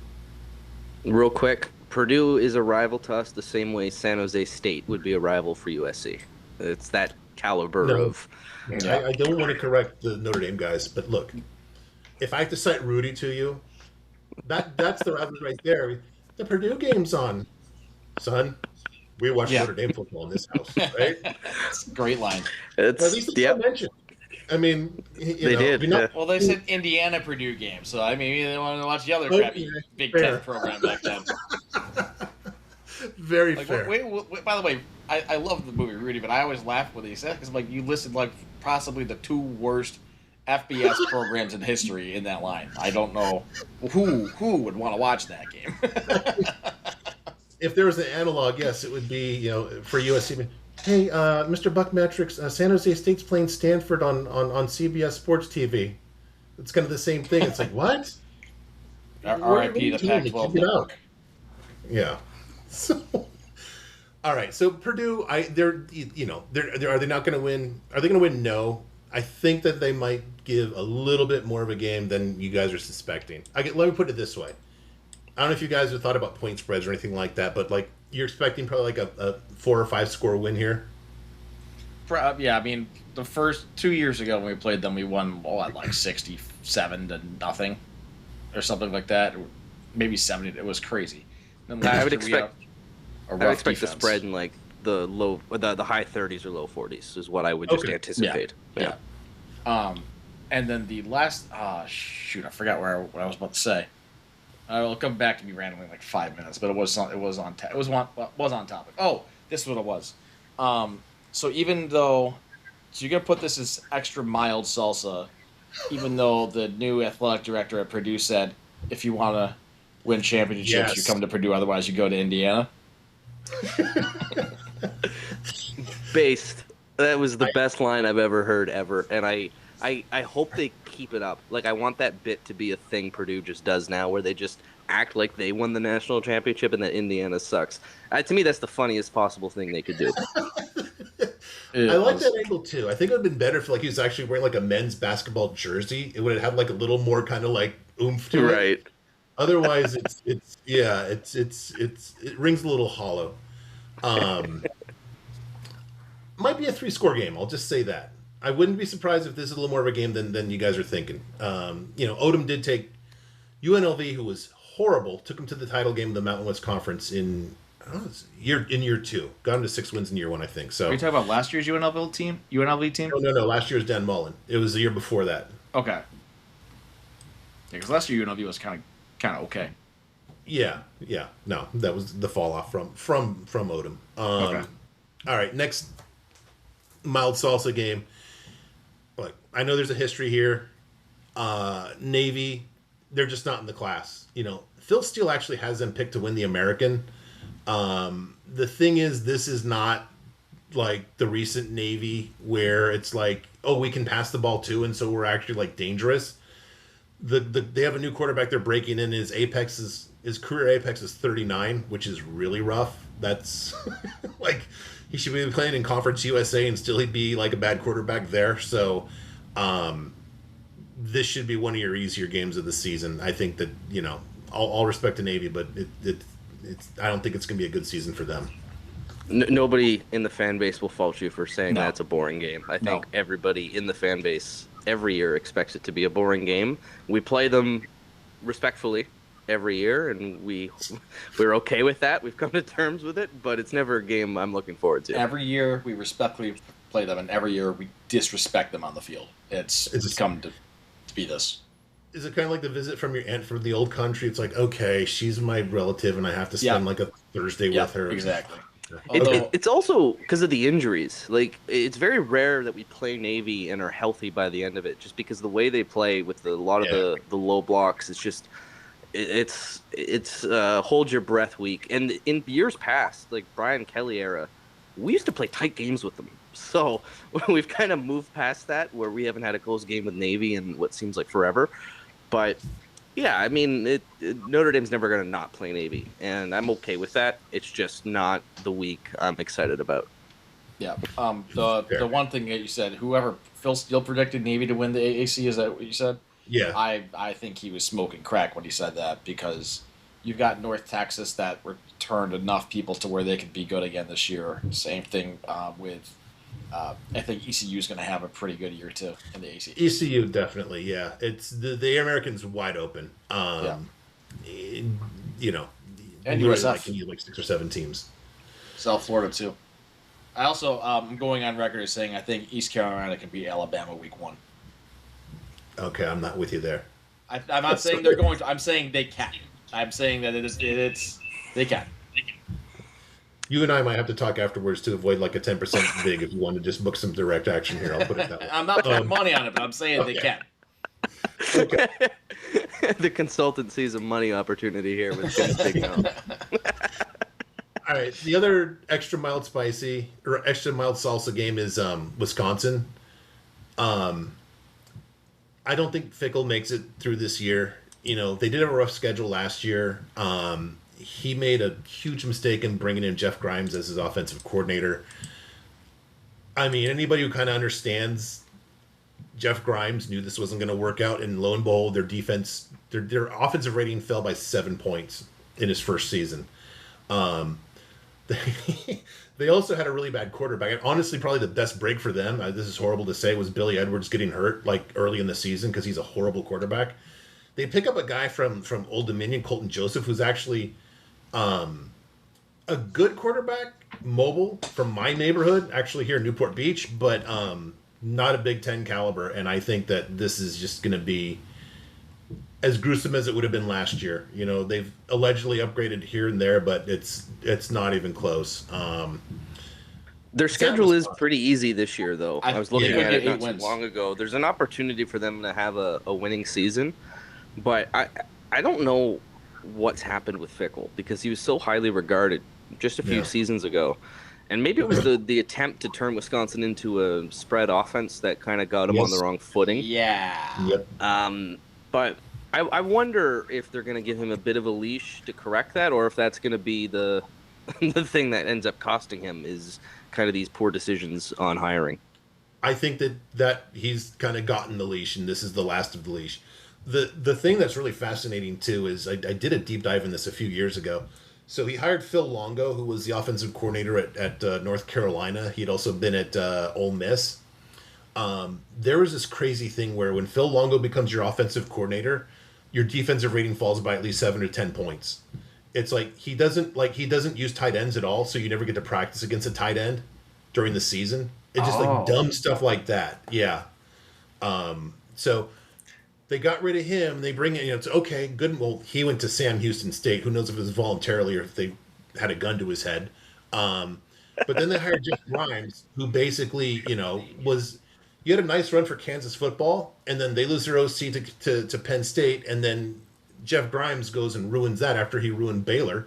He made Baylor better by leaving. So I don't know what you think you're going to get here. So he improved the program. Well, yes. Maybe if like they fired him in week 3, they take a step forward. I'll put it this way, like my team plays at Wisconsin later in the season. I'm not worried about that game, and I worry about every road game, literally every conference road game, and I'm not concerned about that. Yeah, I've got you for a W on that one. But I do think Wisconsin's ceiling is 8 wins this season, and their floor is 2 wins. You're very generous with the 8. I'll put it that way. I understand the schedule's easier, but man, I don't know what to like about this team. I just don't. I look at like my metrics; they're all red, which is not good. A lot of green at Notre Dame's, and it's the opposite here. A real quick question for you, just because you had mentioned you fear every road conference game as a USC guy. Did you anticipate maybe the Big Ten being this difficult to play as a road team in, or is this something that maybe caught the program a bit by surprise because like you never would have expected, Illinois or Iowa especially to have such great home environments where it could really change the outcome of a game completely? A couple of answers on that. First, I've long been a proponent that especially your first conference road game is such a snake pit that I've been super sensitive to that. Now I'm going to give you a complete bullcrap excuse, mealy mouth, whatever, but there is some truth in this. I didn't anticipate how difficult the conference road games would be in the Big Ten until I later understood that USC had a quarterback that does not fit Lincoln Riley's system, and they were basically on year one of a complete defensive rebuild after just crapping themselves through the portal. And I'd rather do that in in a mature Pac-12 than basically year one of learning what the Big Ten is. And also, and there's a lot of people that learn this, learning that a hold in the Big Ten is very different from a hold in the Pac-12. You mean you don't get to just pay for the refs? You really got to tackle a guy to be called for a hold in the Big Ten. And it's a lot tighter in the Pac-12, and it took till the first bye week of that first season to appreciate. Yeah, even the reffing here is a little different. So I've always been aware of it, but boy, and I guess to kind of complete that thought, since Miller Moss got benched and they went to Maava, USC's only lost 2 conference games in basically what is that I think 12 or 13 games. So they're right there below the top 3, and they're not one of those top 3 teams, but they're right there behind them. And I think that's an accurate portrayal. So I think that Maava is a great quarterback. I think he's criminally underrated. I think the issue has always just been with you guys is the defense. When is it gonna click? Because when we played last year, the offensive line bullied. It was weird to almost watch, and I think that's obviously you guys know that. But I think very briefly, I think you could have a really good season. It's a very disgusting schedule that you play, but you've acclimated to the conference and you've got the offensive pieces. There's no doubt about that. And if that defense comes along, maybe we do end up seeing it at some point in the playoffs, which would be, I think, everybody's favorite outcome, regardless if it's a neutral site or not. Not mine. No, I'll take that in 2029 or something. Okay. We're ready for that. I'm not sure if you saw this or not, Buck, but I had what I thought was an A+ tweet earlier this week, and it was after an Arkansas high school football player, entire practice, he had a 2-foot-long venomous cottonmouth in his helmet that just never bit him, and they didn't know it was there. And then at the end of the practice, obviously, he saw his helmet. And then I had, I said, Jaden Iova is planning on having a venomous snake in his helmet for the entire season, or at least until Lincoln Riley gets fired. So I don't know why he's so hell bent on still calling. I know he's a great offensive guy, but I feel like if he focused a little more on defense, you would be better. And letting the OC call the play. I mean, it's not, and then take over if you have to. But I think he does not focus on defense or special teams at all. Is what it feels like. I don't know if he knows the defense well enough to do that. I think he made a good change. Like, you lose Danton Lynn, who is slowly getting things in place. I like getting a guy like Gary Patterson, who's been a head coach, and to be literally the head coach of the defense. It all comes down to are they going to change how they practice? From what I hear is they don't practice hard, and if Patterson can change that, I think that's going to be a big difference. Yeah. Well, I mean, even as an offensive guy, though, you can look at you look at a defense and you find its weaknesses. I feel like he could definitely do that. Yeah. And to your point, I guess the frustration to me is you look at the SC's offense come out and it's so buttoned up and it always just looks so sharp. And then I'm thinking do you not kind of see your defense is not even close to this, bro? You're kind of just backpedaling and struggling and scrubbing. But I don't know. We'll see. That's the new reality for my team. All right. Do you have a special teams offense coordinator yet? We do. We actually, good. yes. Oh, good. Actually, that guy was getting the paper by the week towards the end of last season, man. He was rough. They actually got he actually coached at SC before, Mike Eckler. He was Nebraska's linebackers coach and special teams coach, so he's one of the better guys. So we'll see how much he fixes that. All right, go back to the schedule. Back to our regular programming here. I was thinking the same words.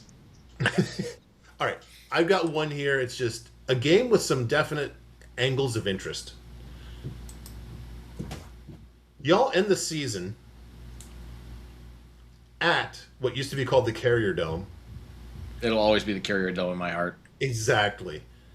Against your former a quarterback who was on your team. This program has produced some pretty good receiving talent the last few years since Fran Brown got there. Their problem has been defense, and this is such a juicy little story here. They picked up Toledo's defensive coordinator, which is great because they need a defensive coordinator and because Toledo's been such a fraud, getting by just basically on good defense, even though their head coach is an offensive guy, so he's going to like crap the bed in Connecticut. Side story here. But I've got a lot of pieces that kind of weirdly fit here. I like the quarterback, and Jelly's apex was 131 last season before he got hurt, and this is against legit defenses. This wasn't like, I beat up New Mexico State and UAB. This is against Tennessee, Connecticut, sneaky good last year, and they got hurt in the Clemson game. They're not. I'm down on Clemson, but they're still like a legitimate Power 4 team. This guy can throw the ball. I mean, you guys know this. Oh, absolutely. Brown brings in talent, so is Notre Dame going to lose? No, but there's weirder things that have happened, and weird things happening here, end of the season, just who knows. I think I'll be watching more of this game than probably most of Notre Dame's games. Well, it depends entirely on how healthy Syracuse is as well, because very good point. That's the reason why Notre Dame put up 70 against them last year at that game, was because Angeli wasn't in it. We got 21 points because Angeli wasn't there. And that quarterback Ricky Collins is now at Kennesaw State as the backup. Also, I would like to. So I've thrown this hypothetical out there to several people. And I want to get your thought on this, Buck. Do you think that, because the Notre Dame Miami game was so close last year, and it was no fault of CJ Carr's that they lost, but do you think Notre Dame squeaks by that game with Steve Angeli starting at quarterback instead of CJ Carr? Ooh, I think so. Yep. Okay. And that's not a slam at Carr. I mean, it just, your first start as a freshman there's always a lot of rough edges. And he was fine by the end of that game, fine-ish. Yeah. It's just, everything's just so much faster than you've seen before. Man, that's a really good what if. Wow. Yeah, I've died on that hill. So this Marcus Freeman actually had a presser not too long ago where he said, whoever the second string quarterback week 1, they might not be the same second string quarterback come week 6, hinting that maybe Teddy Gerard, who's our early enrollee future, he might be the second string quarterback by week 6 if he stays on the path that he's on, but it's probably going to be Blake Groupie or something week 1. And Hubert, sorry. I was thinking about a kicker. It's, again, special teams podcast. But it makes you. I've also died this hill. I wish that Steve Angeli. I wish he never left, because he would be the perfect second string quarterback this year for sure. I hear that, but for his own sake, I'm glad he left, because he's good enough to. I'm being selfish here, but that's how high we are on Steve Angeli. That's just to exceed your point. Also. I'm sorry, I can't go without saying this because it's a must-say, Dylan. Sorry to cut you off, but this is very important because Brian Kelly actually ran through the season just like we are right now and gave predictions for everything. And he said that Notre Dame is going to beat Syracuse, but it's going to be a little tough because it's at the end of November where there's going to be snow on the ground. Well, there could be snow on the ground, right? Yep. Yeah. Yeah, he's not wrong, but little odd thing to say when they play inside a dome. Sun might be in their eyes, might be a little windy. He's never been good with weather, as you know, against the NC State game in 2016. All right, Dylan, go ahead. No, I just want to thank Buck for all our interjections and side stories. It's it's kind of how we roll here, and it keeps things fresh. But Yeah. we're gonna shut up for a little bit and let you get through this No. because you're hanging in there. It's not the Buck Metrics pod. It's the Four Horsemen pod. So, all right, the next one. You might be wondering why I haven't mentioned a certain opponent yet, and pretty much every season I have for my team, the irrational worry game. Like, I'm deathly afraid of playing UCLA this year because they got a really good head coach in Chesney, and I'm like, and you know, people are telling me that and it's not USC people. They're saying, yeah, USC's not going to lose that game. Don't worry about that. But just an irrational worry about, oh, Jesus, you know. Don't laugh. I'm going to make a case here. North Carolina is the irrational worry game if I'm in your chair. Interesting. A road game, right? Yes. They have probably one of the biggest upgrades you could possibly have at offensive coordinator, going from Freddie Soup Kitchens to Bobby Petrino. Let's just keep the motorcycles away from Bobby, and I think that we're okay there. I don't like. You might remember when I said Wisconsin actually got lucky when their crappy quarterback got hurt in week 1. Well, he landed somehow in North Carolina. I know how, because their GM is an idiot, Mike Lombardi. That's a whole nother pod. The good news is their backup might actually be starting at this point, and he was like a highly rated guy. He's a transfer from Georgia, and I really like Petrino with that kind of a quarterback.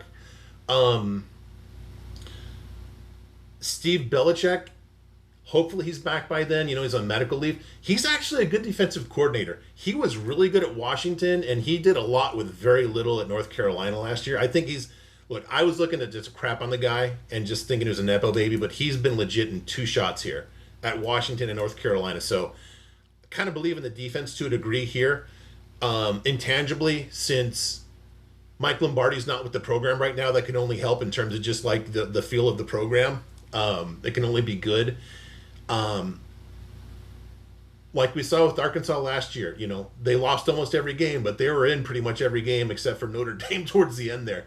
They scored on anybody, and weirder things have happened. This is the one where I've just, you know, look, 7 minutes in, it might be 21-0, and I think, that was dumb to worry about. This is, like I said, this is the irrational worry game to me. Well, there's also something like North Carolina not long ago was pretty good.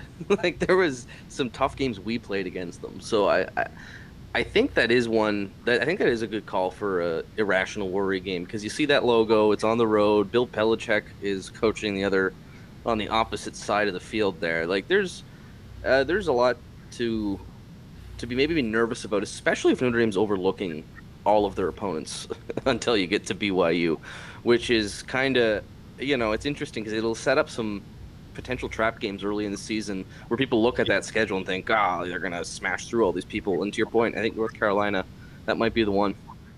I don't catch them after a bye too, which is even a meaner trick, if you will. Yeah. I don't think they're going to be good for the season, but they seem like they can do it for one game. I don't think it's a bye week. It's Purdue, then North Carolina. No. It's North Carolina off a bye. Oh, okay. Also, fun fact, Bing.com does not have this game listed at all.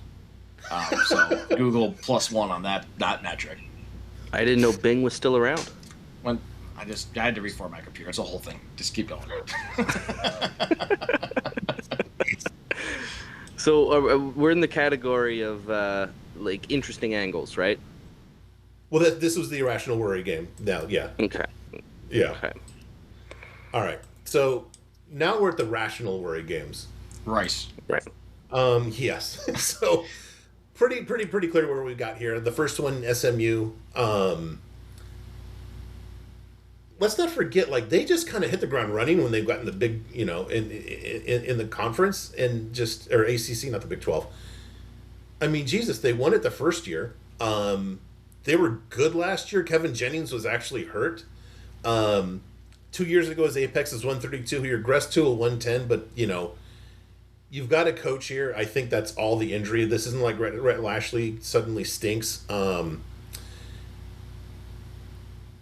the OL's got enough continuity for me too. The defense is good-ish. It's at Notre Dame, so I'm weirdly more worried about North Carolina and just like dumb stuff happening in that game than this one. Just it's a home game for Notre Dame, but this is a quality opponent here. I mean, you're totally, and they've been ranked in the preseason polls. Most analysts have them in the top 25. I think people are sleeping on SMU because I think they still think of a G5 team when SMU is one of the better ACC teams, and to your point, has been since they've got here. I think if this game was in Dallas, I think I'd be really worried, just because it'll be their most sought after ticket in history. They'll make it a big deal about it. They'll have fucking Metallica open a concert before the game, like other schools have done, and it'll just be like a pressure cooker. But it being at Notre Dame, and then not only that, in late November, like that is a tough time for a team from Texas to come up north. And I think, like to your point, I don't want to say I'm more worried about North Carolina, but SMU is a good team. I give them their due. There's just too much working against them, I think, in my opinion. I can piggyback off that. So SMU, I think, would have won the ACC 2 years ago, but because they had to go and travel to Charlotte, North Carolina for the first time for an ACC championship game versus Clemson, who's done it every damn year for the last 2 decades, where Clemson had such a more familiarity to it. They know the lay of the land. They do it they book the same hotels. They know where they're eating. They know what they're doing. SMU first time. And that gave Clemson a big advantage. Otherwise, I think SMU might have probably won that game. Same thing when they had to go... Tim, I used the same excuse for why Notre Dame lost to Clemson in the ACC championship game. I think that was exactly it. I think it was down to... That's exactly it. Also, I think that some waiter was sneezing COVID all over our napkins or something. Cheaters. I'm just making things up now. Sure, it had nothing to do with Trevor Lawrence, but whatever. Nothing to do with sunshine at all. By the way, that is a reference to Remember the Titans, in case Sunshine from Remember the Titans. Oh, I know, yeah. Sunshine Ronnie Bass. Yeah. But SMU, again, against Penn State in the playoff game. And first off, getting at Penn State sucks in general. And then they're in the snow in a whiteout. And they held up pretty well. For the circumstances, they held up pretty well.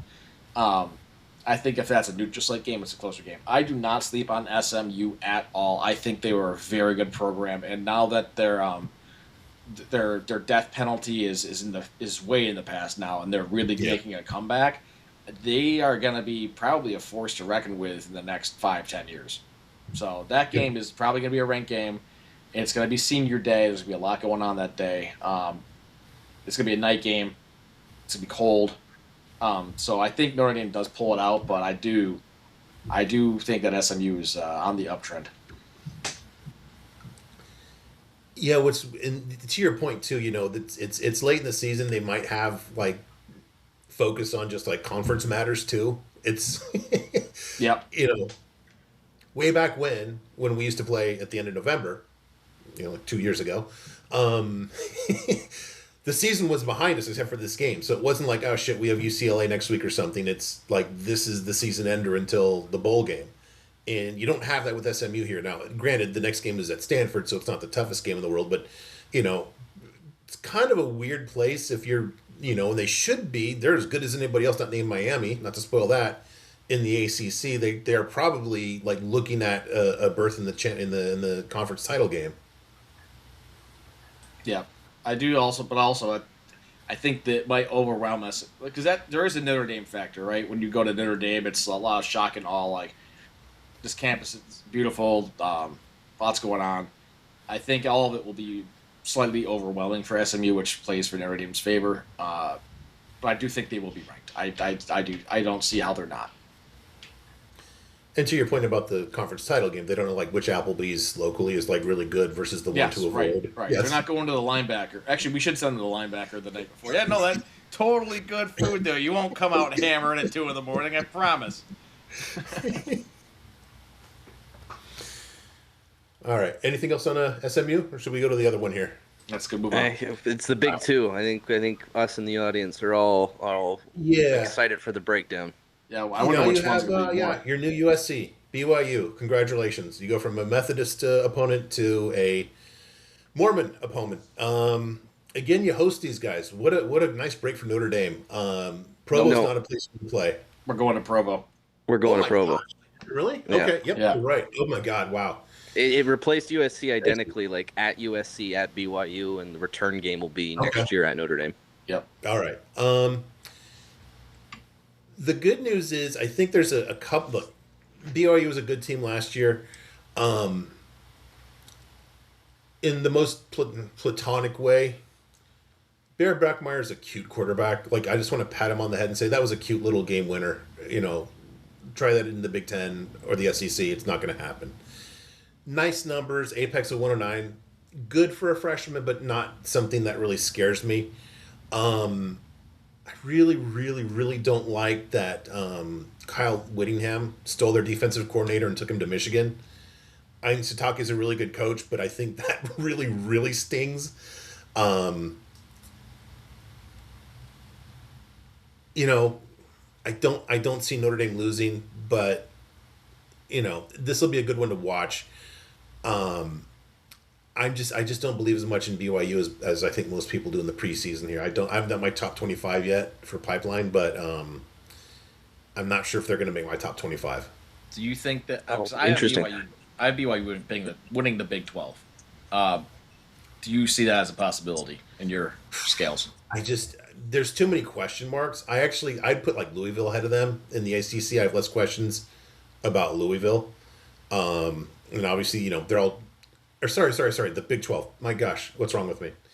Texas Tech is way ahead of them. I've got less questions about other teams. Like, there's probably about 3 or 4 other teams that I have, you know, less questions about. They've been such a defensively skewed team the last few years that I need to see the defense doesn't take a big step back without Jay Hill. Yeah, again, I don't know if they'll make my top 25. Here's the thing: you're not alone. I think they're the second favorite to win the conference in the futures markets. That's kind of an angle I'm gonna fade. I actually like Arizona as a long shot to face Texas Tech in the Big 12. I just think Texas Tech has too many issues to overcome this year. They're not making it easy on themselves, right? What do you mean? I don't know. You're in the news a lot. Oh my gosh. Are you talking about when they had a gathering at the Knights of the Round Table with their AD and their coaches and everyone else trying to defend them putting Brandon Sorsby back on the roster? Yeah, and you know, just this billionaire oil guy that is kind of part athletic director, part coach, part worst PR guy in the history of PR. It's not a good Q rating. I don't know if you guys are familiar with the concept of the Q rating. No, explain. At least for the audience. It's like you know, like Oprah has a good Q rating. Like, who doesn't? Dolly Parton. Who doesn't like Dolly Parton? Right? Q rating is basically like kind of just like your objective, like how much you loved. I think Texas Tech is kind of at college football's very, very end of the Q rating spectrum and not on the great end. I'll put it that way. They're right there with us. Notre Dame has fans, as you guys have made it clear, outside of the Notre Dame community. You kind of have to be like a member of this tribe. Let's put it another way. In terms that you guys will appreciate. They're trying hard to like approach Texas A&M territory. Yeah, I can see that. If you watch the show Landman, you also see that guy wears that TTU hat all the time. I think Texas Tech is really trying to push into relevance. They did themselves no damn favors at all this summer. Not one. Well, they also have a rich alumnus who's currently lobbying Congress. So they got their fingers in a lot of things. Going to BYU for a second, Buck. This is my hot take. I think BYU is going to be the hardest game for Notre Dame this year because it's in Provo. And when we get to the Miami talk, I don't think it was kind of like I said last year when we were playing you guys in the preseason when we did our season preview. I was like, if this is the last game, there's no way USC is walking out of Notre Dame Stadium with a win. After what happened with Miami last year and everything that's gone on, I I think we're going to slaughter them. And I know that's maybe a fan take, but I think BYU is the team I'm worried about because I know what that environment's going to be like. Yeah. I'm praying it's not a night game. It will be. I can feel it. You know how good Satake is as a head coach. He's going to lock his guys in that week. It's a game that the Big 12 as a whole will be rooting for BYU because they're going to view it as a measuring stick game. So there's going to be a whole lot of pressure cooker. And I think Notre Dame's got to go into a tough environment at a high altitude. You know, I know that's not the biggest deal in the world, but it's an extra thing to overcome. I'm not feeling great about BYU. I think we're better than them across the board. But I can see, as a road team in a tough environment with, that cutesy quarterback they got over there, he might be tough to get a hold of. And maybe he has his Manziel performance of the year. I that's the one that kind of bothers me is just, we've been in those environments before with Brian Kelly, and maybe this is a little bit of BK PTSD, as we call it, in losing these big games. Miami 2017 being one of them, the Michigan game 2019, where you go in and you just get hammered. And I don't think we'll get hammered by any means, but I could feel that one in the back of my neck. That's the one that I get kind of my spidey senses for. Is it because you think that stadium's going to have monster energy? Oh boy. No. I'm also with Dylan on that one. I find that game for every reason that Dylan said. I think we're going to slaughter Miami, but BYU's.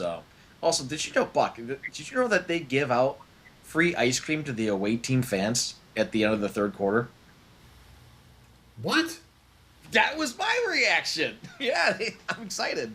I'm going to the game, by the way. But yeah, apparently they do that. Yeah, we had a BYU fan on our podcast a couple weeks ago, and he revealed that news to us that the away section gets ice cream at the end of the third quarter, just for thanks for coming, which is really nice and hospitable of the good folks at Salt Lake. It's 8 p.m. in November in Provo. Here's some ice cream. October, sir. Yeah, wow. But you must think we're crazy though, because you don't value BYU. Yeah, I just Miami is such more a complete team. And again, if I'm a BYU fan, I'm really worried about the deep. I'm not sold on either side of the ball. If I'm a BYU fan, I've got questions on both sides of the ball. I just, my God, I spent 20 minutes just saying like Notre Dame has so few questions, and I agree about the venue and God, their first year in the Big 12 they almost beat Oklahoma there, ridiculously. Yeah. But man, it just here's the thing that I learned in the Pete Carroll era: if you have an elite defense, there's no need to fear any team. Yeah. And I guess I'm just far less concerned about this game based on that. Well, I guess maybe we could end on this is I think that Notre Dame's going to win the game and handily, but I'm definitely more concerned about that than Miami for X factors that you can't use in analytics, like we said, where Notre Dame is so pissed off.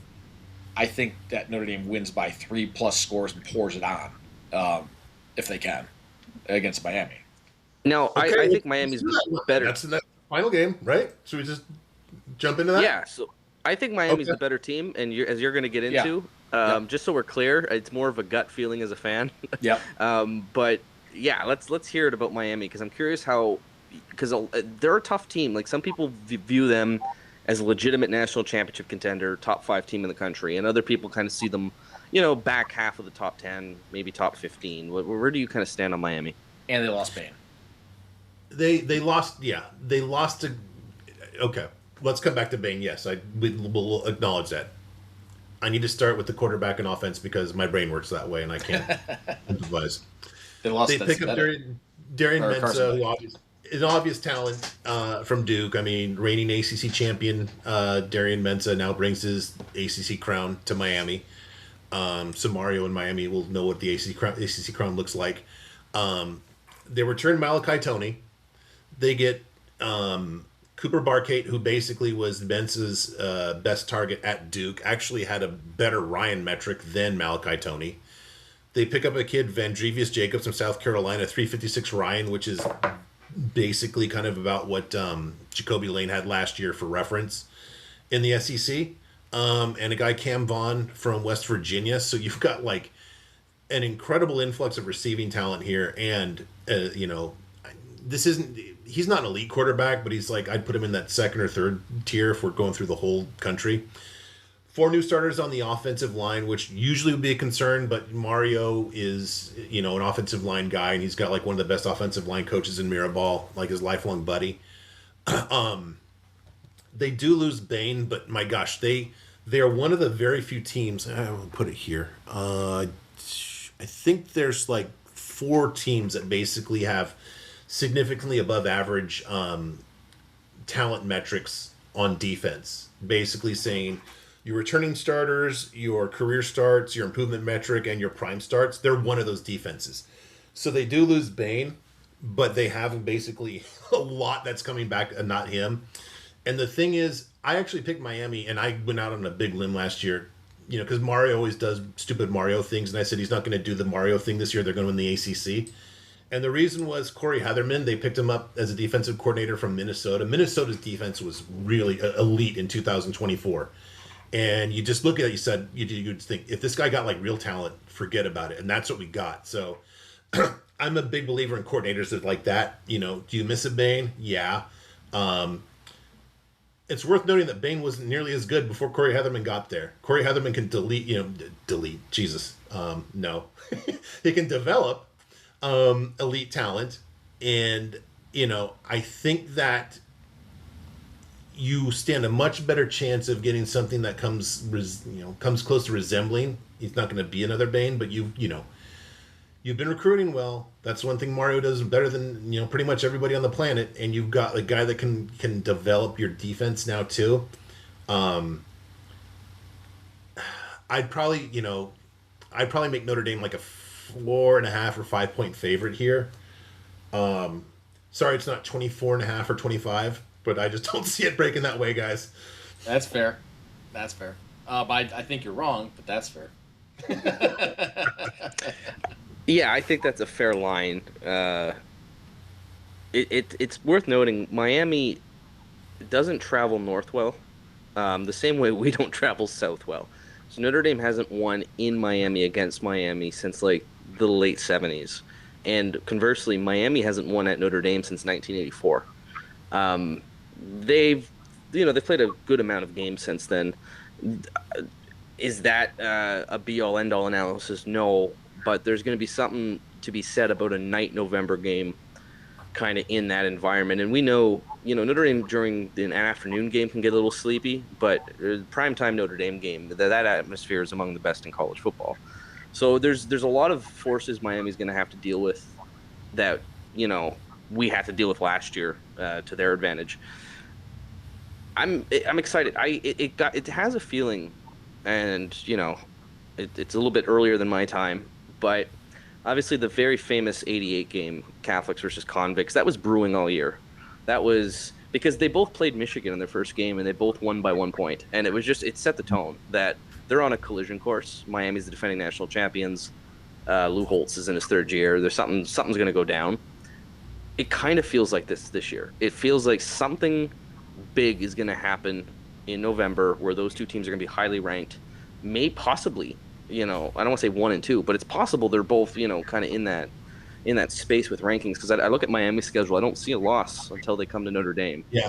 So you add that on top of, okay, sure, the student body hasn't printed Catholics versus Convicts on a shirt to enrage everybody, but like there was a whole controversy last year about the playoff, and that's going to carry over. I missed that. I'm joking. It feels like game of the season almost. Am I out of base here, or is that kind of the game that neutral fans like yourself are looking forward to? No, I think Miami's total is 10.5, and the over's actually getting play on that too. The over's minus 120. I think Notre Dame's number is about the same too. So like the markets are basically seeing this as the fulcrum game for both teams. I agree with that too. Just kind of hope that Mario doesn't do the Mario thing in a dumb spot. Heatherman has narrowed the window when he can do the Mario thing. So I never kind of thought of it that way, but yeah, this really obviously should be like, a couple of top 5, if not top 3 teams when they do play. Yeah, that's definitely going to be the game of the week. I don't care what else is going on in the country. And there's some other great games that week, like Oregon, Ohio State is that week. Yep. The Holy War is that week. I believe LSU's got a big, is it Georgia or something? Like there's a big SEC game that week too. And I think you're right. I think it is going to be game of the week. I imagine, especially where Notre Dame doesn't have a great home slate. I imagine that's where ESPN's going to want to do their game day. I'm excited about it. It's a game we need because the schedule, LSU Bama. Yeah. That's a big game too. So that week is going to be pure glory for college football. That's going to be a fun week. That's one week where like I have 5 TVs that I can watch all the games on, but I'm going to the Notre Dame game. If I wasn't, that would be a day where I'm like, I'm going to be locked into Notre Dame, but I am glad to have all these other games going on all at once. Like if you're sitting at home watching football, you have the best night of your life. Oh my God, yes.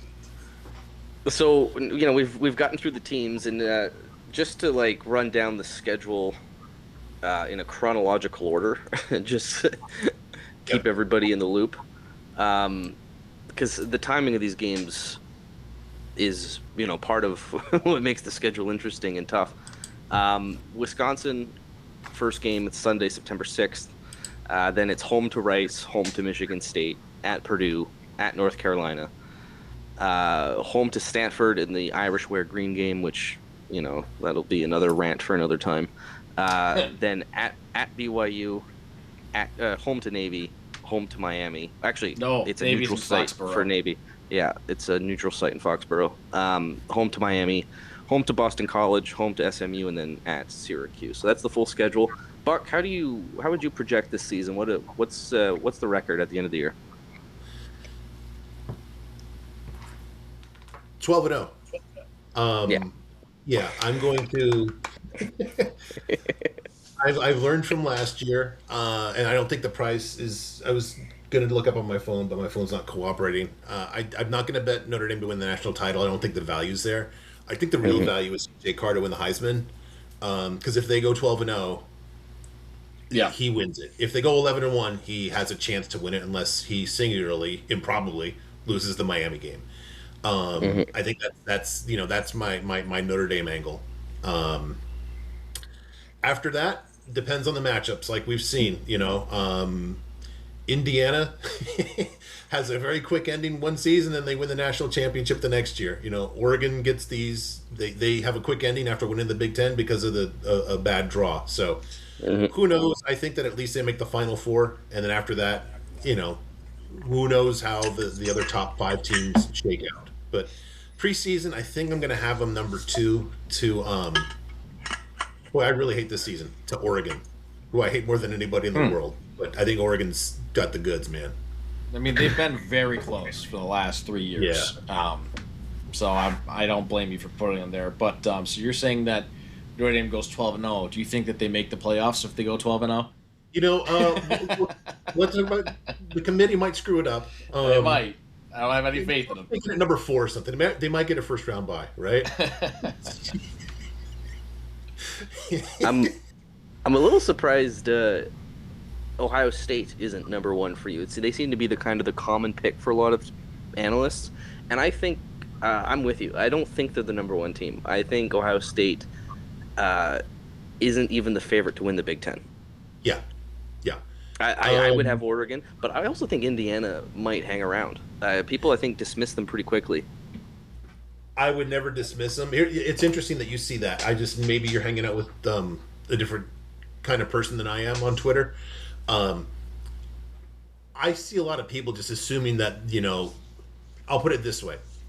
After the 2004 season, God, USC's never going to lose as long as Pete Carroll's there. Then Kirby wins 2 national titles. Jesus, this team's never going to lose. People kind of forget what a really good coach is, and it's not Nick Saban. Nick Saban's kind of just like, an alien that doesn't really exist in human form. Cignetti's a really good coach, but they could lose 1 or 2. They don't have the easiest schedule. And I don't downgrade a team for their schedule. I think that's kind of silly. You should. But no, that's not right. But if they drop Power 4 teams like Virginia and Louisville and Notre Dame, and they never want to play an out of conference game again, I think that stands to reason that they think they would lose those games. Okay. At the end of the season, yeah. Preseason, I'm just looking at like who's best versus who's not. Okay. And then the season will inform that. Here's the thing on Indiana that I think I haven't heard anybody else argue. And again, this is not like Signetti is not an excellent coach. He certainly is, but in his first year he picked up Curtis Rourke from Ohio, and I can guarantee you that Curtis Rourke was not maxed out in terms of getting the best of his ability at Ohio. Then he picks up Fernando Mendoza from Cal. God bless Cal. They fired their coach, and I can promise you that they hardly maxed out the talent that Fernando Mendoza had at Cal. I think it's really different in that you're getting Josh Hoover from TCU. Sonny Dykes is about as good offensive coach as there is, and I don't know how much more upside there is to Josh Hoover. I think we kind of might see about what Josh Hoover is at this point, and I don't know if he takes a huge step forward. And that means he's a good question mark Big Ten quarterback. And I just don't know what that means. You still got a really good program and an excellent coach, but it's not the 15-0 team that we saw last year, 16-0, wherever it was. I think it's a good program. I think the one. Sorry, I was going to say, I think Buck had the metric that says it really depends on coaches too, or almost as much as players. In our last year's season preview podcast, am I wrong on that, Buck? Actually, I kind of just assign transitively or infer basically based on performance, and especially like on the head coach's side of the ball. My co-host developed a metric called SABIN for your head coach and your offense and defensive coordinator, and I should know what it stands for. It's not just the name. It's like situationally adjusted, I don't know, behavior analytic normative. I don't know what it is, but it's SABIN actually stands for something. And obviously Signetti's off the charts there. As is Freeman too. So we have it this year. He developed it like over last off season. We do have something like that, and our podcast is visual, and basically we've got graphics to all this stuff that I'm just kind of relaying to you with verbal diarrhea here. It's our podcast is a little easier on the ears and eyes, so you can see those metrics basically if you tune into ours. So yeah, we've got reasons for radio. Just to jump in, Tim, I think what you're thinking of is something Buck is a proponent of, is like the head coaches matter for sure to a program when you're looking at any two teams, is who the head coaches, who the coordinators are, who the quarterbacks are. That's often how I'll make wagers, small ones, is how do I like your quarterback and how do I like your coach. And that's helped me make money on Michigan last year, which is the team I want to bring up. It's not a popular name to bring up around here. But are you a Whittingham believer as the first part? And the second part is, do you think Michigan might be a dark horse this season with an actual coach for a quarterback who's got elite talent? Here's the thing.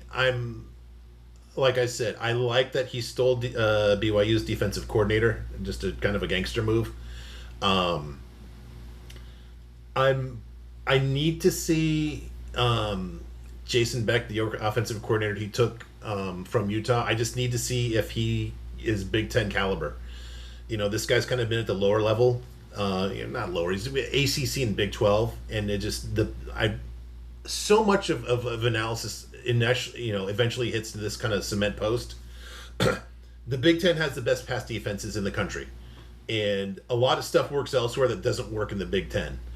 And I need to see if this guy's basically scheme is just because, I can, I can trick this guy at Kennesaw State, love the Owls, or, Sam Houston State, because this is not a caliber guy, and just this ain't going to work against a well-coached defense, like in Ohio State or whatever. So I need to see it before I believe it.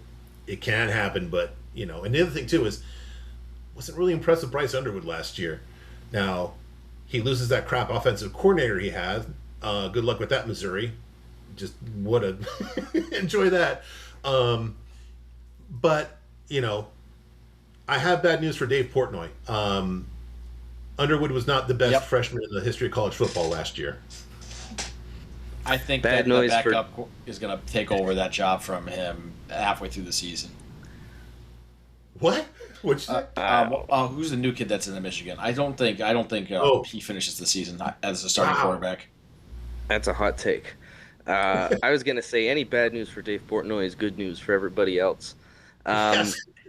One thing in Bryce Underwood's defense is he didn't have a quarterbacks coach. Like, he went a full season without a dedicated coach to his development, and that's kind of where I look and think, okay, I'm a big believer in Kyle Whittingham.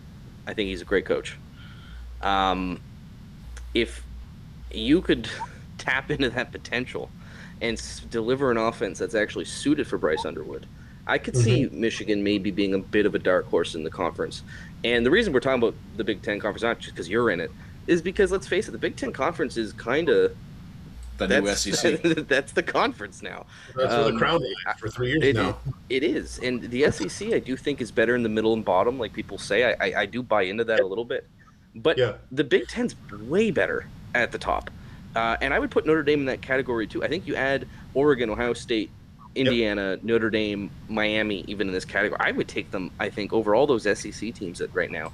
So I think the conversation of, like, who's going to win the Big Ten is really important to the national debate now, which it never really used to be. And, you know, the times are changing, and as soon as everyone's allowed to pay players, all of a sudden things get equal. Yeah, I was going to ask Buck if the NIL's at all a metric on your thing of comparing, like, now that everyone can pay, and not just used car salesman giving a college kid $20,000 to go to Alabama instead to play for savings. Yes. yeah, amazing. Like, how much more when it's actually, you know, not a concern when basically somebody who, you know, owns more than just a car dealership can actually write a bigger check and not like hand over a bag of cash. The NIL, what's interesting, and this is much a portal thing, and this is more at the lower level, but it's one thing that I'm gonna look into in the off season. I've got metrics where I can see basically like receiving talent going from team to team, and you can see basically every year it's like your bottom conferences are flowing to the top conferences. And good for the kids. I want them to do where they can like make their money and prepare themselves to be college football player or pro football players or whatever. But the one thing I want to look at in the off season is these guys at the G5 or G6 teams that actually consistently lose a lot. I'm actually going to see that as a positive, because that means to me you're developing higher level receivers and you can prove to do it. So something I'm going to compile over this offseason, you know, the upcoming offseason. Now this one's almost behind us here. That's I love the neat projects you've got going. Is there anything else we want to talk about tonight, gentlemen, before we sign off? I have one thing that I wanted to say to Buck as the USC representative. I brought this up to Dylan before the podcast. Didn't tell him what it was, though. It's very important. No, it was when I first signed on. It's not that, is it? No. Okay. Along the same lines. But it's mainly on the cancel. I don't know how you feel about the cancel. I have a feeling that you don't like that we canceled the series to begin with, but that we brought it back. But to summarize it up, how we feel about USC: you're hot and then you're cold. You're yes, then you're no. You're in, then you're out. You're up, then you're down. You're wrong when it's right. It's black when it's right. We fight, we break up. We kiss, we make up. You change your mind like a girl changes clothes. You PMS like a bitch. Is this am I Travis Kelce and you're I'm Katy Perry right there. Okay, sorry. Yeah. Jesus. Okay. That's Katy Perry, by the way, is now Canadian royalty. Oh, good for you. You got another one. You got Gordon Lightfoot and Katy Perry. Congratulations. All right. We're not going to bet with Gordon Lightfoot on this pod, even though it's not my pod. Okay? I agree. Guys, the goods. Was the goods. Yeah. Sundown's one of my favorite songs. Yeah. Okay, trash talk aside. Yeah. Buck, thank you so much for coming on the podcast. Absolutely. It's a true joy to have you. You're very insightful, and I encourage everybody to follow the Sharpest Podcast, or the Sharpest. I'll let you do the plug. I'll forget it. The Sharpest College Football Podcast. Right. Thank you. Yeah. Yes, at Buck Metrics on X/Twitter. Yeah, I'm super excited about this season. I think this might be the year. That's kind of the vibe I think a lot of Notre Dame fans are feeling, more so than any other year. I mean, I know we're delusional and we think it's every year, but like this year's like, this is kind of the year. There are some other great teams out there, and I thank you for previewing them with us. It should be a great season. So if you're listening, at Horseman Pod on Twitter, Instagram, wherever you find social media, you can like, review, 5 stars, all that fun stuff. We're in our 9th season now, and I can't thank our listeners enough for sticking around. I can't believe we're still doing this after 9 years. It's been a lot of fun. We've built quite a network, and I think that's it for me. So Tim, anything before we give Buck a last word? Go Irish. It's nice and simple. All right, Buck, you get the pleasure of signing us off. All right. Thank you guys both. I really appreciate it. If any Trojans are out there, as always, fight on. All right. Well, we'll cut that. No, we'll leave that in. But thank you again, Buck. Anyway, go Irish, folks, and we'll see you in a week or two for college football preview. Yeah, and Buck looks like he's wearing a University of Notre Dame shirt. Cut off now. Yeah. Stop it now. He does. He does look like it. I thought that too. What is it, Buck, for the official record? 1,000 guesses. It's my UAB. Oh, okay. Ah, beautiful. Yeah, for the audio listeners, it is a navy blue T-shirt with gold writing that says University of, and then that's all we can see.